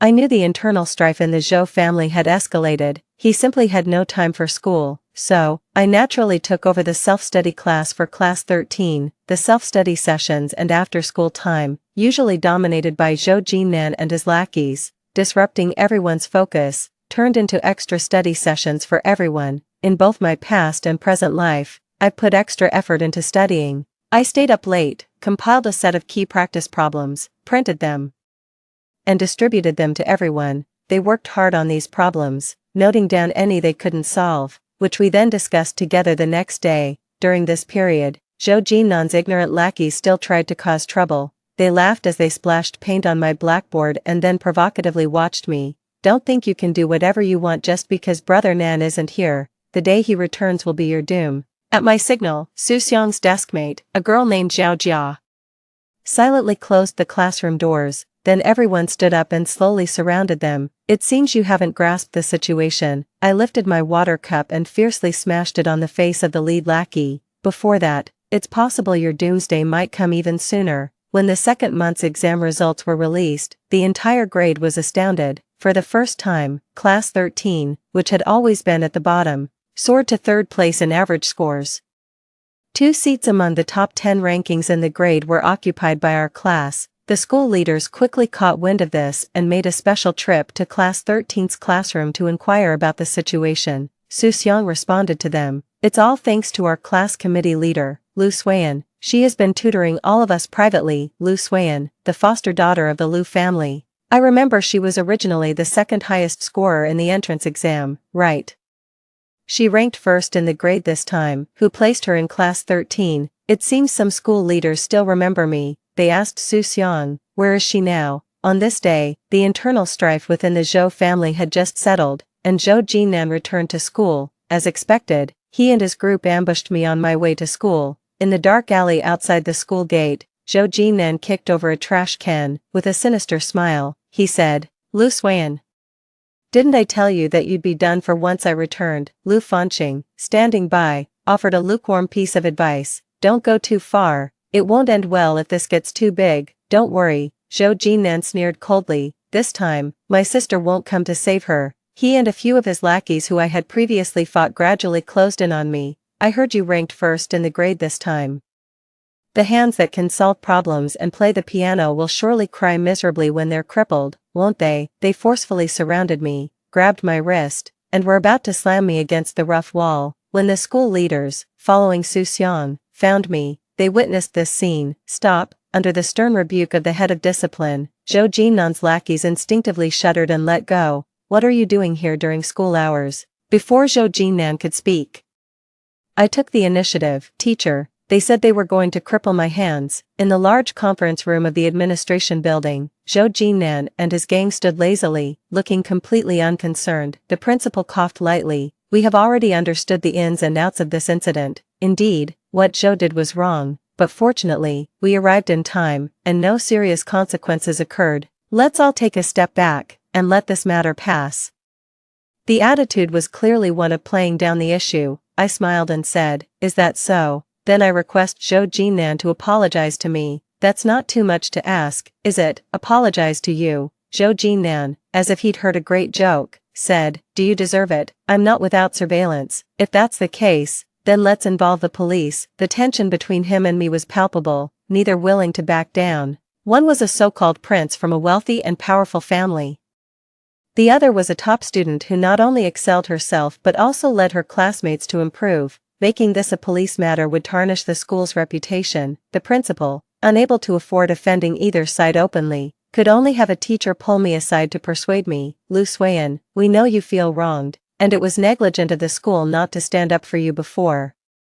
The school will award you a special scholarship for this academic year and will take further steps to strengthen management so that no student in Class 13 will suffer again. Is that acceptable? I couldn't help but smile. So the school knows that students in Class 13 have a hard time. The teacher's face immediately showed embarrassment. I admired her speechlessness for a few seconds, then continued, since the teacher has said so, let's do it this way. Additionally, I'd like this money to be awarded under a different name, to reward every student in Class 13 who has made significant progress, except for the prince and his followers. The school acted quickly and soon distributed scholarships to the students of Class 13 in the name of rewarding collective progress. The news spread around the class, creating a big stir among Su Xiang, Zhao Jia, and the others. I don't want this money. Su Xiang looked at me, her eyes red.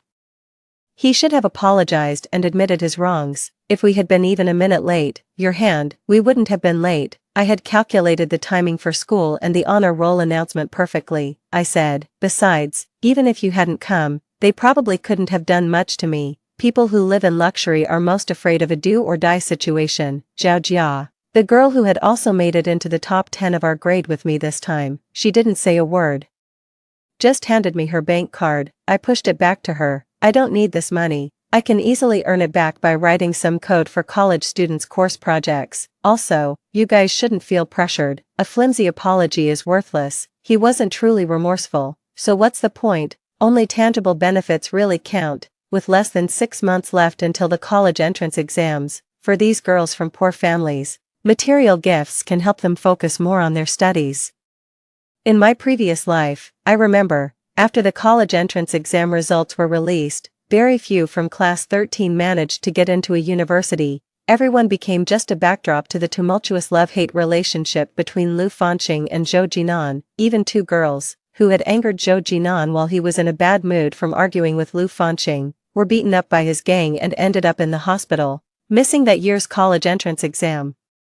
I think perhaps my rebirth wasn't just because of my death, but to help more people change their destinies. But after this incident, Zhou Jinan must hate you even more, right? Zhao Jia held the bank card, silent for a while, worriedly said, and your sister, she's clearly been involved in these major incidents. I know, they won't let this go easily. I smiled and ruffled her messy short hair, but let me handle these issues. You just focus on your studies. That day in the equipment room, you saved me once. I also want to save you once. That night, I unusually dreamt of my past life. After the college entrance exams, I moved out of the Lu family's house. Later, spending all my time in the lab and the library, I rarely went back, until my second year of graduate studies, when I attended an academic conference with my advisor. I ran into Zhou Jinan. He chatted with me under the pretext of being an old high school classmate, out of a motive to attract sponsors for my project. I discussed the prospects of my ongoing project with him. The next day, Lu Fanqing came to me, crying and yelling, her face full of hatred. She cursed me. You whore, why do you have to be the one he can't forget? His pure moonlight. Is it just because of your pretty face? Who knows what tricks you've used, even doing research? Maybe even your advisor was seduced by you. I bit into my sandwich, expressionless, and raised my hand. Security. 2 security guards appeared immediately. This lady seems to have some mental issues. Please handle it. After she was taken away crying and cursing, my foster mother called me over 10 times that day. I didn't answer any, told my senior about it, and moved into the research institute, immersing myself in the lab. Only when the project was temporarily paused did I learn that Lu Fanqing had an accident. My foster mother tricked me into returning home under the pretext of the last family banquet after Lu Fanqing's death. Then she and my foster father killed me. I suddenly opened my eyes. Moonlight streamed into the room, casting everything in silvery white. The pain from my skull being cracked by a baseball bat seemed to linger in my body. I gazed at the crescent moon for a moment, a slight smile pulling at the corners of my lips. There won't be a next time. After the school intervened, Zhou Jinan finally stopped bullying his classmates so openly. Meanwhile, he and Lu Fanqing grew increasingly close. In this life, Lu Fanqing fully played her part, managing Zhou Jinan with a tight grip. I don't know what she told him, but Zhou Jinan's looks towards me grew more hostile by the day, brimming with barely concealed malice. He no longer targeted other classmates, as all his hatred seemed to be poured onto me. Soon, it was the day of the college entrance exam. Due to registration issues, Lu Fanqing and I were not in the same examination room. Early in the morning, Lu Fanqing made a fuss about having both her foster parents take her there. It's my first time facing such an important test, and I'm really nervous. I want both mom and dad to be with me. Holding a cup of milk, she smiled innocently and naively. Besides, my sister's exam site isn't far away. She's always been independent. She can go on her own. When I left the house, the first rays of dawn broke through the clouds. As I turned into a secluded alley, the sky darkened. The next second, the roar of a powerful engine grew from a distance. A fiery red sports car screeched to a halt in front of me. Zhou Jinan stepped out of the car with an underling, smiling at me. Third time's the charm. Caught you again. All these years you've exploited your advantages and bullied Fanqing. Do you think you can still go and take the exam in peace today? I tightened the straps of my backpack and looked at him expressionlessly. Zhou Jinan, today is also your college entrance exam day. College entrance exam, he laughed heartily. You still need an exam to dream about changing your fate. I was born at a height you could never reach. I could get into the best schools without even taking the exam. Do you think I'm like you? Aren't you skilled at scheming and manipulating? Come on, let's see what else you can do now. Who can you call for help? Oh, out of tricks. Everyone else is off taking their exams. No one's coming to save you. A sudden sharp pain shot through my abdomen, dulling my senses for a moment. By the time I realized what happened, he had already kicked me hard in the stomach, knocking me to the ground. I struggled to sit up, leaning against the wall trying to stand. He stepped towards me, looking down from above. I've had enough, you lowlife. You only deserve to be a dog to me your whole life. Who allowed you to resist, this time? No one else needs to get involved. I'll personally break each of your fingers. He bent down to grab my wrist. Quickly, I grabbed his hair and slammed his head against the wall behind me. Amidst Zhou Jinnan's agonizing scream, his underling rushed over and pushed me hard against the wall. My shoulder hit the wall with such force, I almost heard my bones crack. A piercing pain surged through me, and I whispered to myself, not enough. I then rubbed my forearm against the rough surface of the wall. Blood gushed forth. Zhou Jinnan, curled up on the ground in pain, was helped up just in time to witness the scene. He stood frozen. What are you doing? As the sunlight slowly shifted westward, illuminating the path, the last bits of shadow were chased away. Supporting my slightly fractured left arm, I spread the flowing blood bit by bit. The shallow wound tore open a little more, and blood dripped down, spreading a shocking stain across my skirt. Young master, during your 3 years in school, he bullied his classmates all day and never seriously studied. I suppressed my slightly rapid breathing from the pain and lifted my eyes to look at him. So this line, originally from a textbook, I will now teach you. A common man's rage spills blood within 5 steps, and the world turns pale. I wondered if you were smart enough not to choose today to make your move, but sadly, like Lu Fanqing, you're beyond help. The wind blew hot over my exposed wounds on my arm, making the pain sharper, yet it only made me laugh more heartily. Being born so high up, what of it? Can you guarantee you'll always remain on top? In that moment, 2 journalists carrying cameras appeared at the entrance of the alley. The flashlights began to go off. Aimed at the surveillance camera at the entrance that had been tampered with beforehand, aimed at my white skirt, now stained and splotched, aimed at my mangled arm, aimed at the tears falling from my bloodshot eyes. What is this? It was only then that Zhou Jinnan realized he had been set up by me. I am a member of the Zhou family, here to settle a personal score, he said coldly. If you want to continue in this line, better stay away from me. Hearing this, the journalists put away their cameras. Zhou Jinnan thought his threat had worked and gave me a sinister smile, but the next second, they moved even closer. Young master, there are always those who aren't afraid of you. Have you been so coddled up high that you've failed to realize this? The female journalist carefully avoided my injured left arm, took my other hand and said, let's go. I got into the car with the 2 journalists who had been contacted in advance. Speeding away, Zhou Jinnan's car followed relentlessly behind. The timing was tight. The candidates had already entered the examination hall. Now, outside the main gate, it was crowded with parents who had come to drop off their children, and there were also many journalists who had come early in the morning to capture some material on the college entrance examination. Our car screeched to a halt in front of them. At that moment, everyone was shocked to see me push open the car door, bloodied, and stumble out. Zhou Jinnan, I said, word by word, to the fiery red sports car behind me. Even if you are a member of the Zhou family, the so-called prince of the capital, what right do you have to stop me from taking my exam? Don't say you broke my arm. Even if I'm left with just a breath, I will crawl in today to submit my answers, or you might as well kill me right here. He rushed out of his car, propped himself on the door, and looked at me, shocked and furious. From the reflection in his pupils, I saw my current state: hair disheveled, body wounded, utterly disheveled, yet the blood-stained skirt fluttered like a flag in the wind. What? Scared? I curved my lips into a smile, shifting my gaze from the police cars speeding towards us to him, revealing a challenging smirk. Now, I'm going to take my exam. In the unbearable heat of June, I sat again in an examination hall without even an air conditioner. The sweat soaking my arm wound made the pain sharper, yet it made my mind even clearer and more alert. After the first day's 2 exams, I went to the hospital for a quick treatment of my wounds. Su Xiong stayed with me. She was always timid and gentle, but this time, she didn't shed a single tear. Will it leave a scar? I looked down. The doctor was using tiny tweezers to remove grains of sand from the wound one by one. It might, I replied. but it doesn't matter much, as it's only a superficial flesh wound, it just looks scary. I said with a squinted smile, that's the crown prince for you.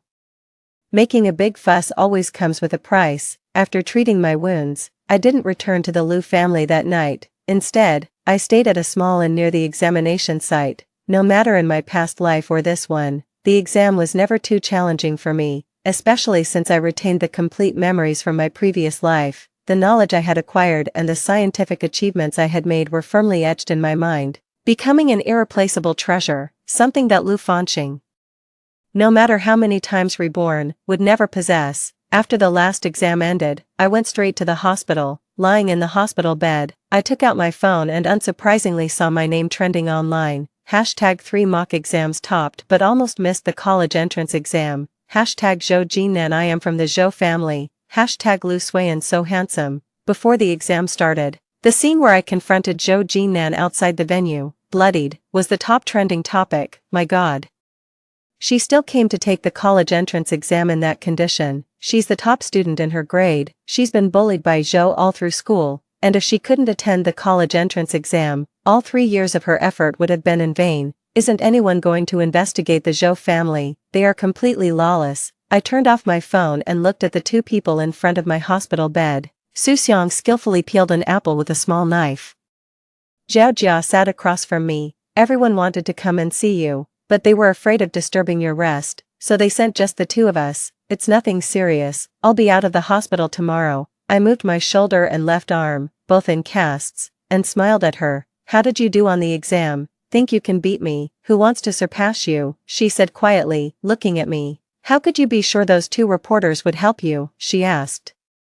It wasn't surprising that she would ask such a question. Zhao Jia was the quietest yet most perceptive person in class 13. That day, my chase with Zhou Jinan to the examination site was witnessed by all the reporters and parents. However, very few actually reported on it. No one wanted to risk offending the Zhou family to help someone who was bloody and might not even be able to finish the exam. But those two young and brave female reporters were different.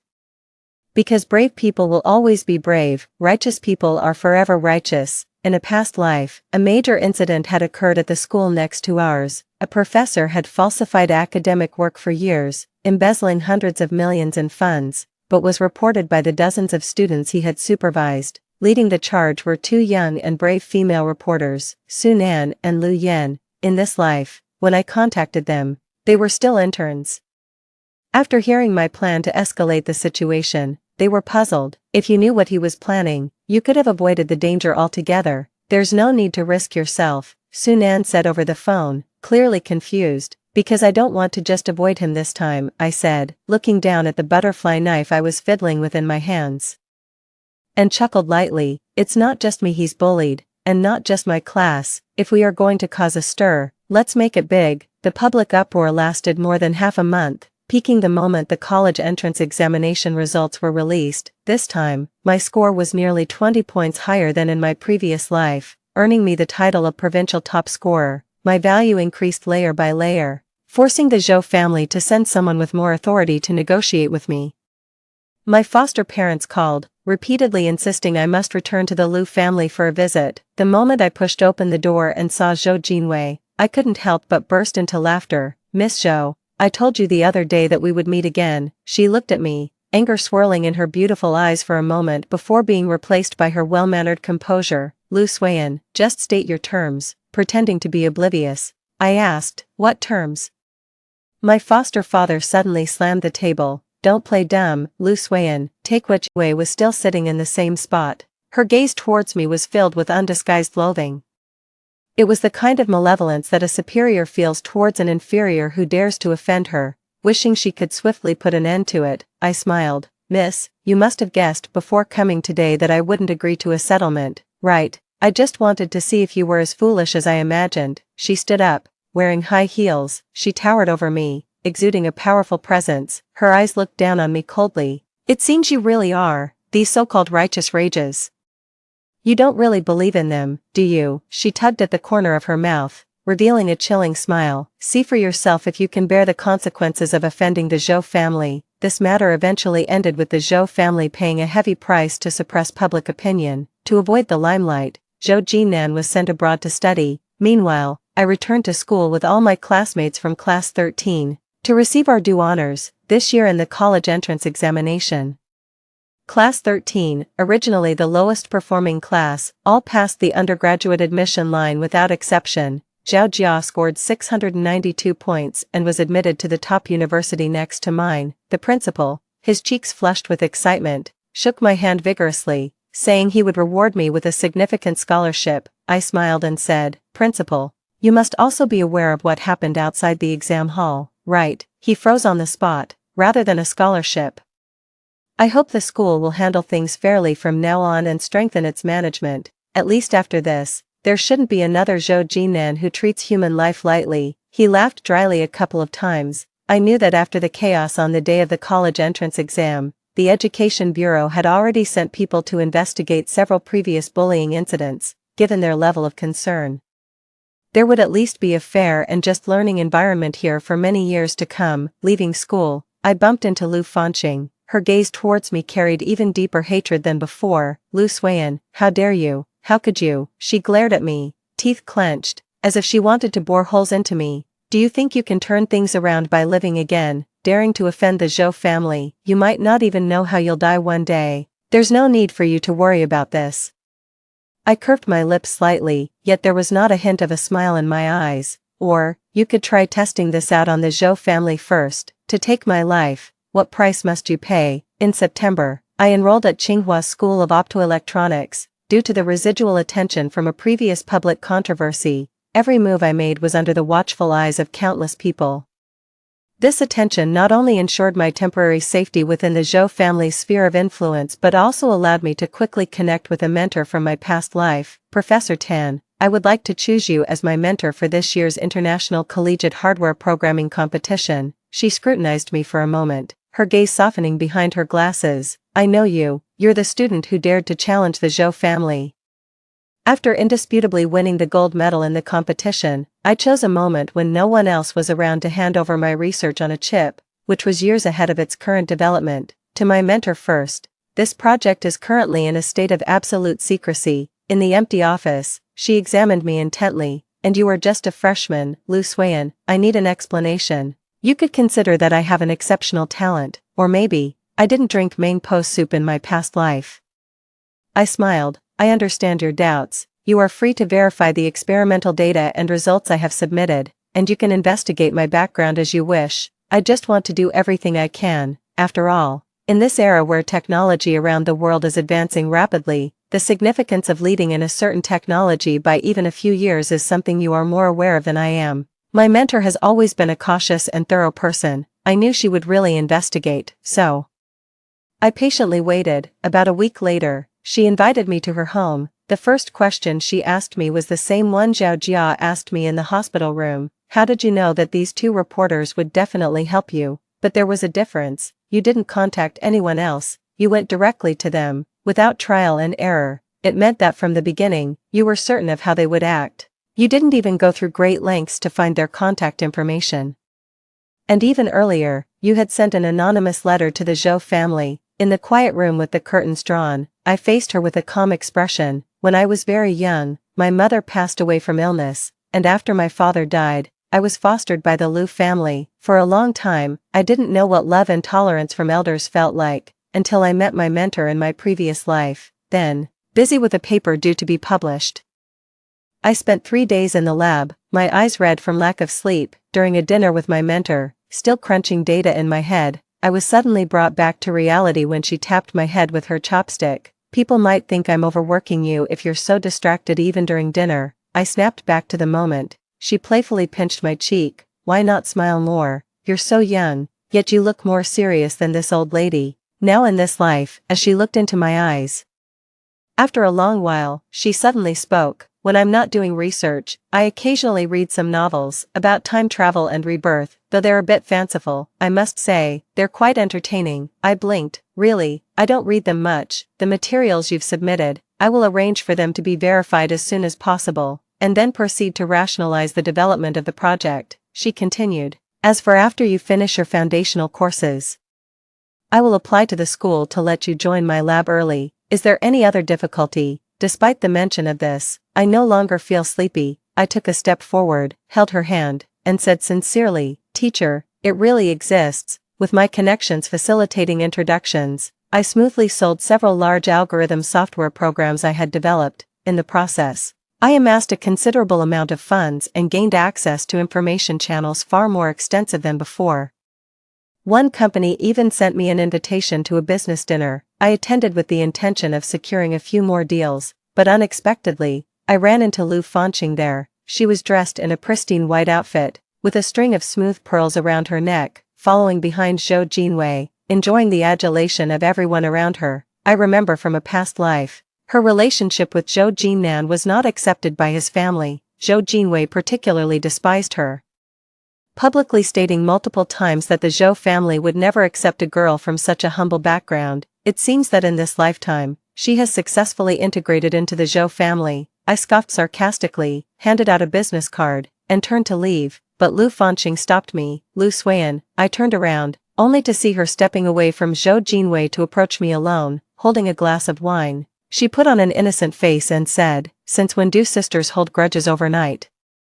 Instead of peddling your little things for money, why not come and ask me for help?" "What should I ask you for?" She suddenly laughed heartily. "I am now recognized by the Zhou family and engaged to Zhou Jinnan. What do you think you should ask me for?" As she spoke, her eyes gleamed with barely suppressed triumph. I immediately understood. She came to me specifically to gloat. In this life, she had finally achieved her desire and was accepted by the Zhou family.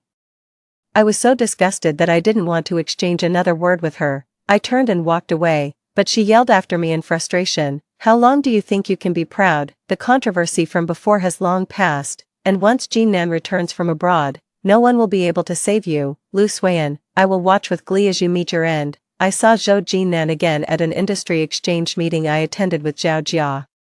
3 years had passed since the high school entrance examination scandal. Zhao Jia and I walked together through the vast exhibition hall of the meeting. Light streamed through the dome, and she turned to me, saying, "Xiang called me this morning. She passed her interview and can start her internship next week. Everyone is really thankful. You tutored us for nearly a year, helping our whole class reach the university admission threshold, and now, using your connections, you've managed to secure internship opportunities for us all." She paused, noticing I seemed focused on adjusting a robotic arm nearby. Her voice suddenly lowered. "Sometimes I feel like this is all a dream, because that night, I dreamt it wasn't you who transferred to our class, but your sister." She was mistreated by Zhou Jinnan, didn't resist, but fell in love with him. Later, before the college entrance exams, they had a fight, and Xiang and I just happened to pass by. I abruptly turned, tapping her hand to cut her off. "It's adjusted now. Come and give it a try." Zhao Jia immediately stopped speaking, smoothly operating the robotic arm to type a series of codes on the keyboard. "Stop thinking about it. You said it yourself. That was just a dream," I said. "What you're living now, that's reality." Also, I didn't just push you all forward for nothing. I used so many connections because I need you all to help me with something. I told everyone.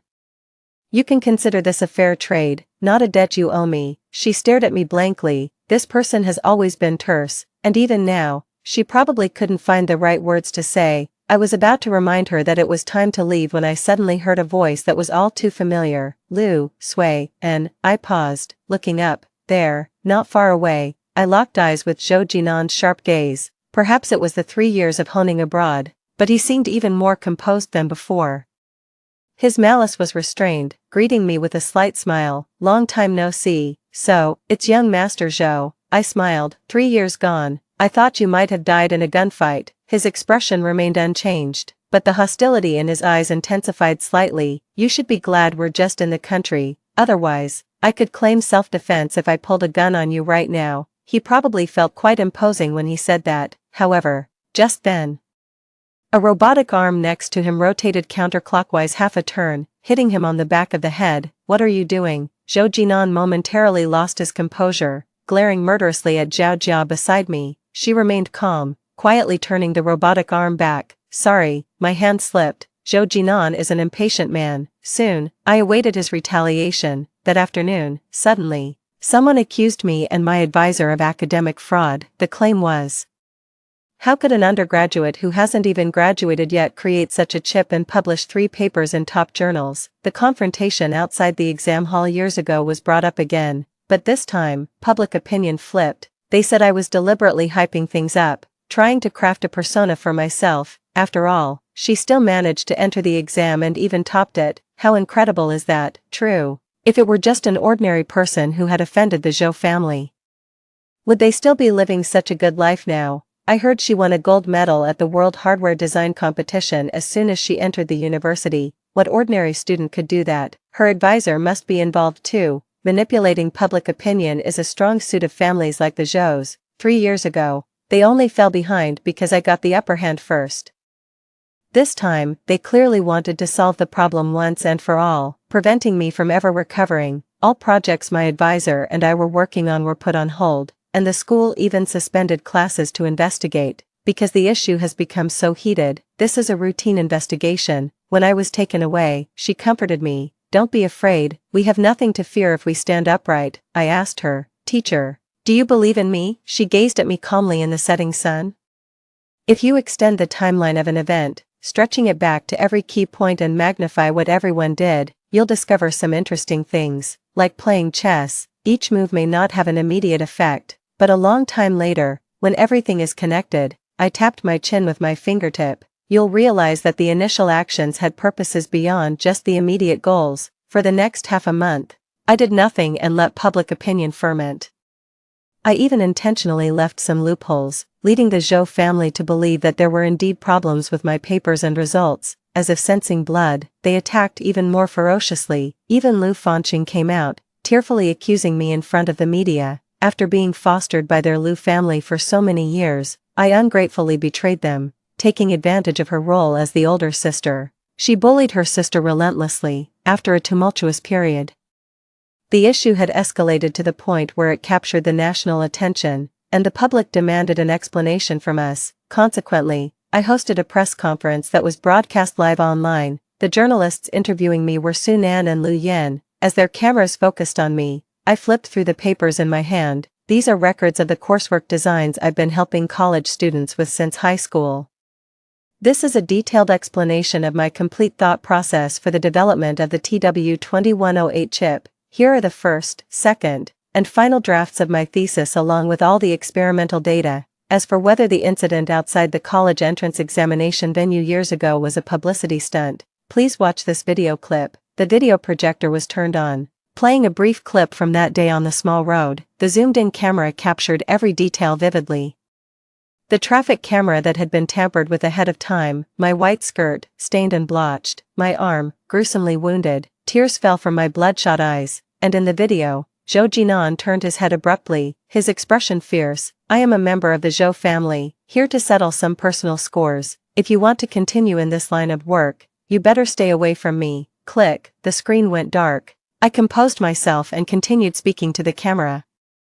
I know the Zhou family has always hated me, believing I should become just like every other person they've bullied and suppressed, reduced to dust, disappearing in the sands of time, but I refuse to accept that fate. Why should your school bullying go unpunished? Why should your spreading of rumors be accepted as truth? This world does not belong to the Zhou family, it belongs to every citizen. Truth and justice will prevail eventually. Now, I am officially reporting the Zhou family for premeditated murder and for using unfair practices to monopolize the market. The large screen displayed several photos, including documents with the Zhou family seal, and numerous photos taken from hidden angles, depicting scenes of decadence. The people in these photos were all wealthy and powerful, enjoying good times with members of the Zhou family such as Zhou Jinan and Zhou Jinwei.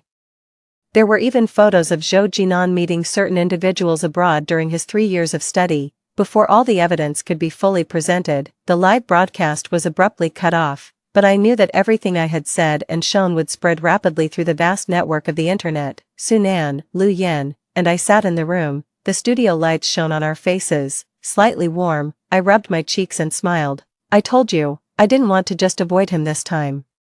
If we're going to cause a stir, let's make it big. Back then, the internal strife within the Zhou family involved much more than just a small share of stocks. Because the stakes were so high, Zhou Jinwei personally intervened to stop Zhou Jinan's foolish actions. That day, after leaving the equipment room, she took him to a high-end private suite for club members, where they brokered a future-oriented deal. With the help of that group of people, they ultimately won the war within the Zhou family. Later, when the college entrance exam incident blew up, using the excuse of laying low, Zhou Jinwei conveniently sent Zhou Jinan abroad, facilitating easier communication and collaboration. His return was also because everything was ready. After bringing me and my mentor down, their appointed successors would take over our project and hand over the results to others. That day I asked my mentor if she believed in me. After a moment of silence, she asked, "What do you need me to do to support you?" Then, I gave her a list. With insights from 2 lifetimes, I could not only avoid many wrong approaches but also clarify issues hidden in the shadows, which had remained unresolved in my past life. Therefore, I sold the software to some companies affiliated with the Zhou enterprise and used my connections to. I helped the students from Class 13 secure internships through internal referrals. When accompanying the marketing department to social engagements, they adeptly maneuvered to snap some useful photos. By working backwards from the results, many clues emerged, making it easier to find evidence that had not been completely destroyed. The Zhou family, realizing the gravity of the situation, attempted to suppress public opinion using their old methods, but this time, they had inadvertently fueled the fire themselves. Why would I let them have their way? 28. The empire was about to fall. On a drizzly day, the Zhou family's top figures, Zhou Jinwei and Zhou Jinnan, were taken away for investigation. The Liu family, deeply involved with them and even on the verge of intermarriage, could not escape unscathed. My foster parents adored Liu Fanqing to the extreme. In my previous life, they killed me because of her death. In this life, knowing they couldn't escape, they took all the blame upon themselves, allowing Liu Fanqing to go free. Yet, aside from her life, she was left with nothing. That afternoon, as I walked out of the research institute under an umbrella, a figure suddenly lunged at me. I narrowly dodged and saw it was Liu Fanqing. She fell, sitting in the puddles, her face filled with indignation as she demanded, "Why, in your previous life, you did nothing, yet you were his cherished beloved. This life, I have become irreplaceable in his heart just like you, but why must you destroy him and the entire Zhou family? Liu Xuan, you wretch, why aren't you the one who's dead?" With a slap, I struck her across the face. Dropping my umbrella, I grabbed her face in the pouring rain, articulating each word, "Because the one who should die was never me. Did I destroy the Liu family? It was clearly them who committed murder, arson, treason, and orchestrated their own downfall. What era do they think this is, harboring delusions of royal entitlement?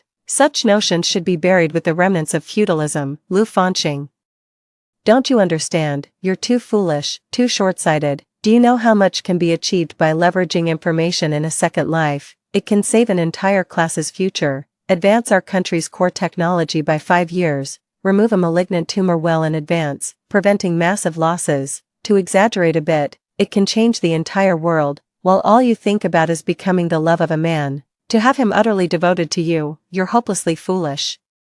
She sat in the rain, looking up at me blankly. The rain grew heavier, washing over us, blurring the entire world. Moments later, Liu Fanqing burst into tears. 29. After the Zhou siblings were sentenced to death, they still tried to find a way to save themselves. Indeed, they managed to arrange a prison break for Zhou Jinnan on the way to the execution site. The police chased them down to the docks where Zhou Jinnan was shot over 20 times and died instantly. The Liu family's adoptive parents were sentenced to 20 years. After the news spread, Liu Fanqing committed suicide, perhaps feeling utterly destitute and unable to turn her fate around, or maybe she harbored the hope of being reborn once again, but who knows? I turned off the computer and went to wash my hands by the window. Through the window, I saw Su Xiang and Zhao Jia with the students from Class 13 standing outside the research institute, waving at me. I turned to my mentor.